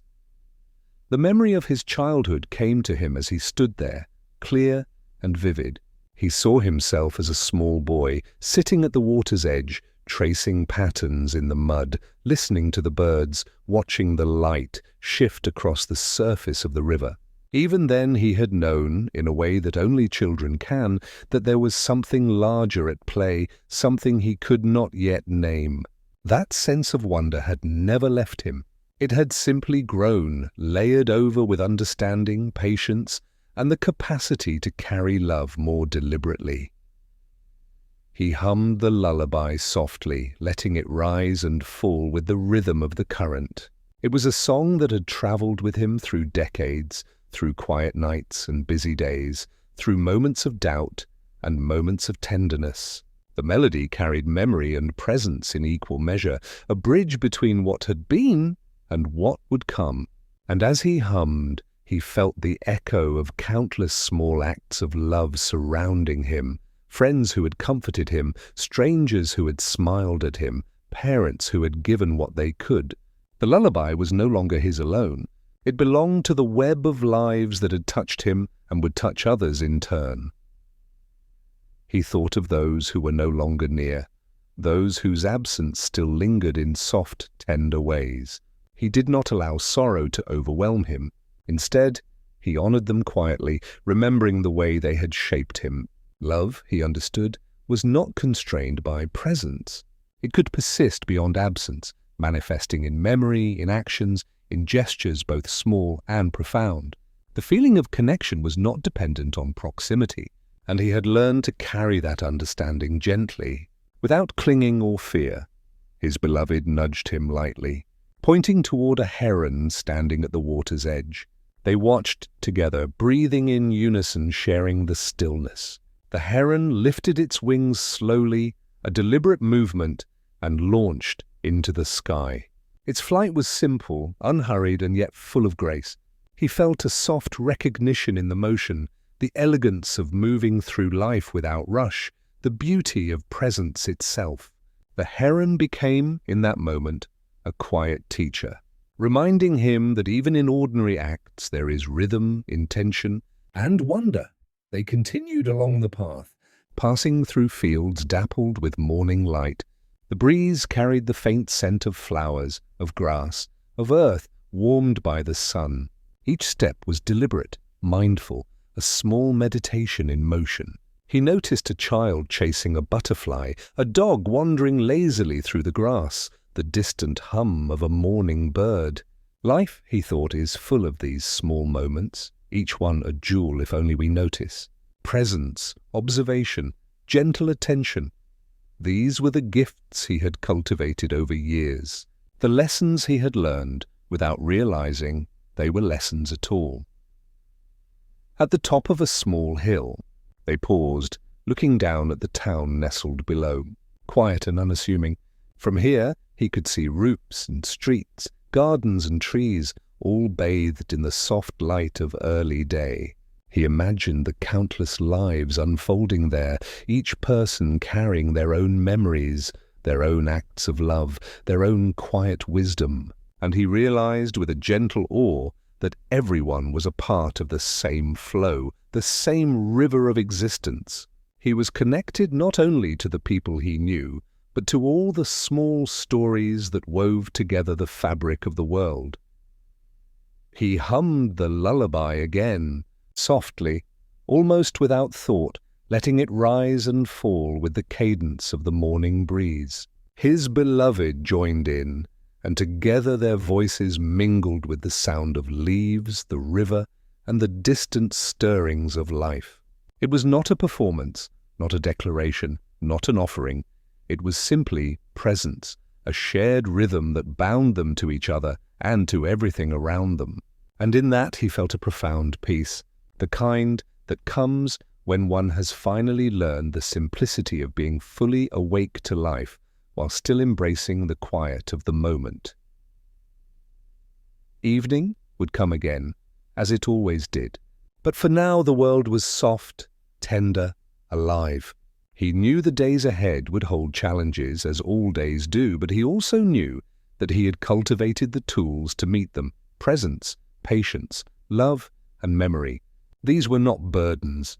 They were gifts, carried not just for himself, but for those who walked beside him, for those whose lives he touched, for those yet to come. And as he rested for a moment on the hill, letting the wind play gently over his face, he felt the continuity of all he had learned and all he had yet to experience.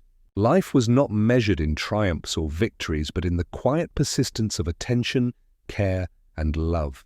The stars would rise, the river would flow, the lullaby would continue, and he would continue with them, walking softly, listening deeply, carrying the light he had been entrusted to tend. And somewhere, he is still out there, walking, watching, humming, holding the quiet flame of presence in his hands.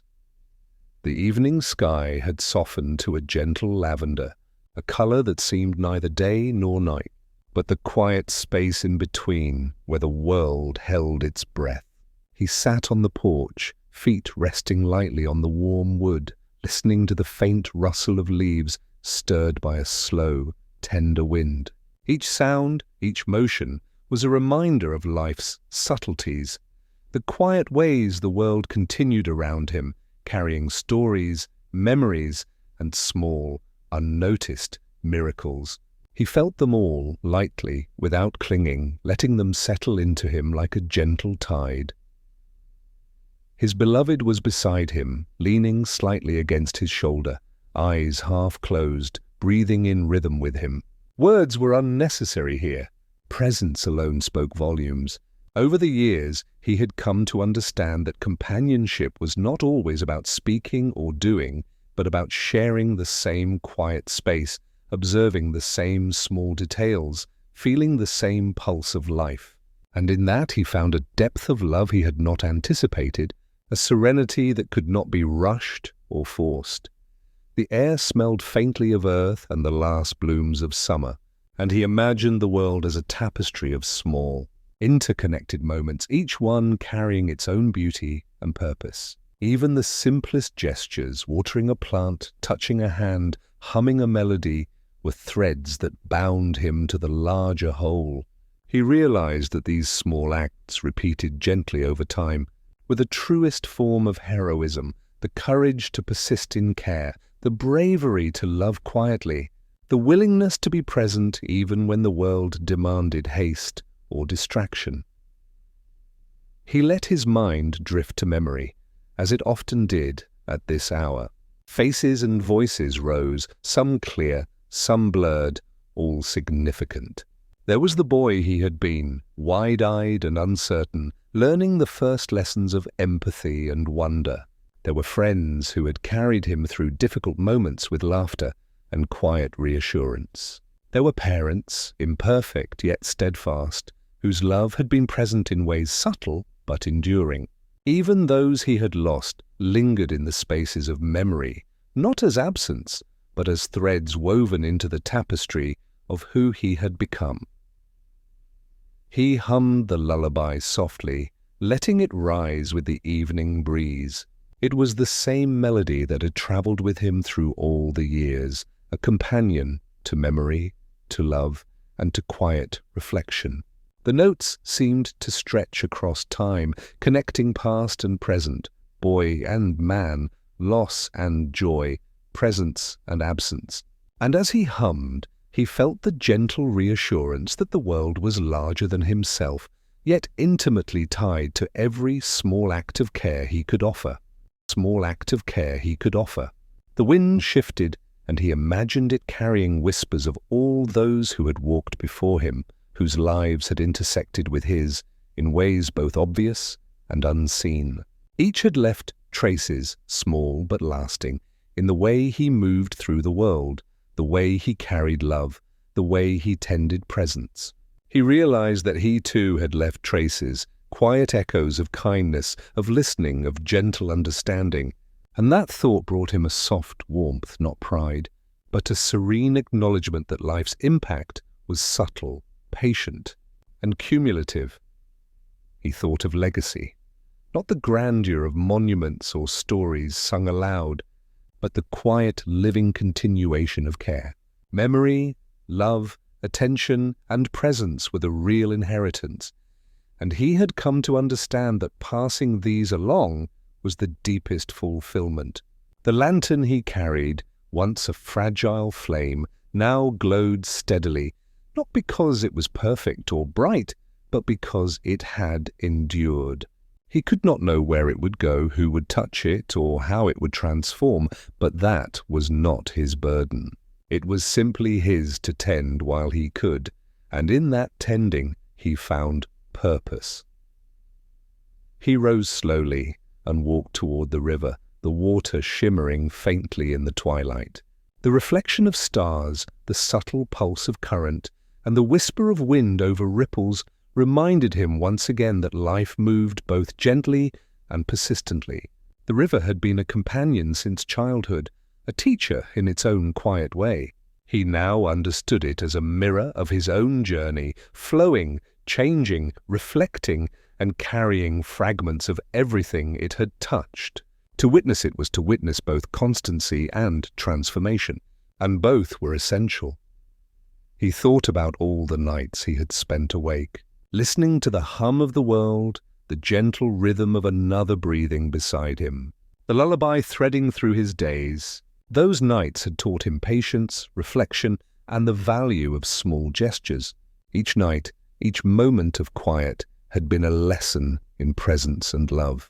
And now, as the evening deepened into soft darkness, he felt these lessons settle fully, like a quilt draped lightly over his shoulders, warm and enduring.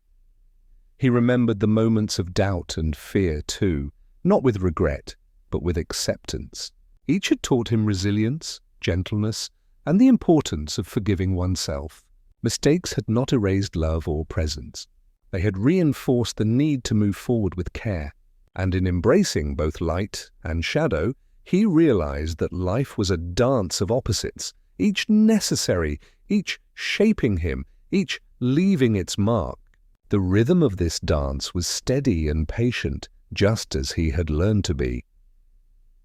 He returned to his beloved and took their hand, feeling the quiet pulse of life intertwine with his own. "Do you think we ever truly finish learning?" he asked softly. Their eyes met his, serene and understanding. "Perhaps not," they said. "Perhaps it's not about finishing, but about tending, noticing, loving as fully as we can in each moment." He nodded, letting the words settle into him. It was enough, he realized, not to complete a task, but simply to live with awareness, with care, and with the willingness to carry the quiet flame of presence forward. The stars began to appear more clearly now, small points of light piercing the deepening sky. He looked at them and felt a soft exhale, a gentle release. Life had offered him a series of lessons, a collection of experiences, and the opportunity to cultivate love and memory in ways both simple and profound. He had learned the power of quiet, the depth of reflection, the endurance of presence, and he knew, without need for certainty or fanfare, that this was the greatest gift he could carry, the knowledge that life's small acts, tended with care, ripple outward in ways unseen but lasting. And as he settled finally into sleep, the lullaby rose once more, soft and unhurried, weaving together all the strands of his journey. Memory, love, presence, and care flowed into one another, creating a quiet, enduring rhythm. He felt the boy, the man, the memories, the love, and the world all present at once, not separated, not lost, but woven together into a single, luminous whole, and somewhere he is still out there, humming softly, tending his quiet lantern of love, carrying memory and presence in his hand. The evening sky had softened to a gentle lavender, a color that seemed neither day nor night, but the quiet space in between where the world held its breath. He sat on the porch, feet resting lightly on the warm wood, listening to the faint rustle of leaves stirred by a slow, tender wind. Each sound, each motion was a reminder of life's subtleties, the quiet ways the world continued around him, carrying stories, memories, and small, unnoticed miracles. He felt them all, lightly, without clinging, letting them settle into him like a gentle tide. His beloved was beside him, leaning slightly against his shoulder, eyes half closed, breathing in rhythm with him. Words were unnecessary here. Presence alone spoke volumes. Over the years, he had come to understand that companionship was not always about speaking or doing, but about sharing the same quiet space, observing the same small details, feeling the same pulse of life. And in that he found a depth of love he had not anticipated, a serenity that could not be rushed or forced. The air smelled faintly of earth and the last blooms of summer, and he imagined the world as a tapestry of small, interconnected moments, each one carrying its own beauty and purpose. Even the simplest gestures, watering a plant, touching a hand, humming a melody, were threads that bound him to the larger whole. He realized that these small acts, repeated gently over time, were the truest form of heroism, the courage to persist in care, the bravery to love quietly, the willingness to be present even when the world demanded haste or distraction. He let his mind drift to memory, as it often did at this hour. Faces and voices rose, some clear, some blurred, all significant. There was the boy he had been, wide-eyed and uncertain, learning the first lessons of empathy and wonder. There were friends who had carried him through difficult moments with laughter and quiet reassurance. There were parents, imperfect yet steadfast, whose love had been present in ways subtle but enduring. Even those he had lost lingered in the spaces of memory, not as absence, but as threads woven into the tapestry of who he had become. He hummed the lullaby softly, letting it rise with the evening breeze. It was the same melody that had traveled with him through all the years, a companion to memory, to love, and to quiet reflection. The notes seemed to stretch across time, connecting past and present, boy and man, loss and joy, presence and absence. And as he hummed, he felt the gentle reassurance that the world was larger than himself, yet intimately tied to every small act of care he could offer.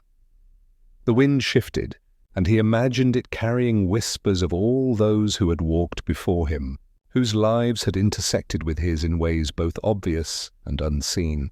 Each had left traces, small but lasting, in the way he moved through the world, the way he carried love, the way he tended presence. He realized that he too had left traces, quiet echoes of kindness, of listening, of gentle understanding, and that thought brought him a soft warmth, not pride, but a serene acknowledgement that life's impact was subtle, patient, and cumulative. He thought of legacy, not the grandeur of monuments or stories sung aloud, but the quiet, living continuation of care.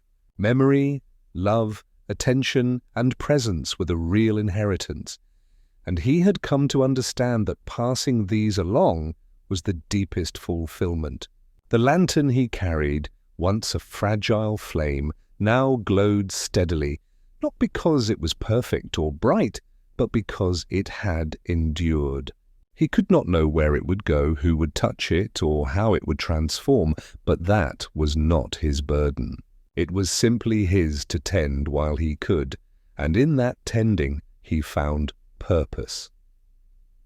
He rose slowly and walked toward the river, the water shimmering faintly in the twilight. The reflection of stars, the subtle pulse of current, and the whisper of wind over ripples reminded him once again that life moved both gently and persistently. The river had been a companion since childhood, a teacher in its own quiet way. He now understood it as a mirror of his own journey, flowing, changing, reflecting, and carrying fragments of everything it had touched. To witness it was to witness both constancy and transformation, and both were essential.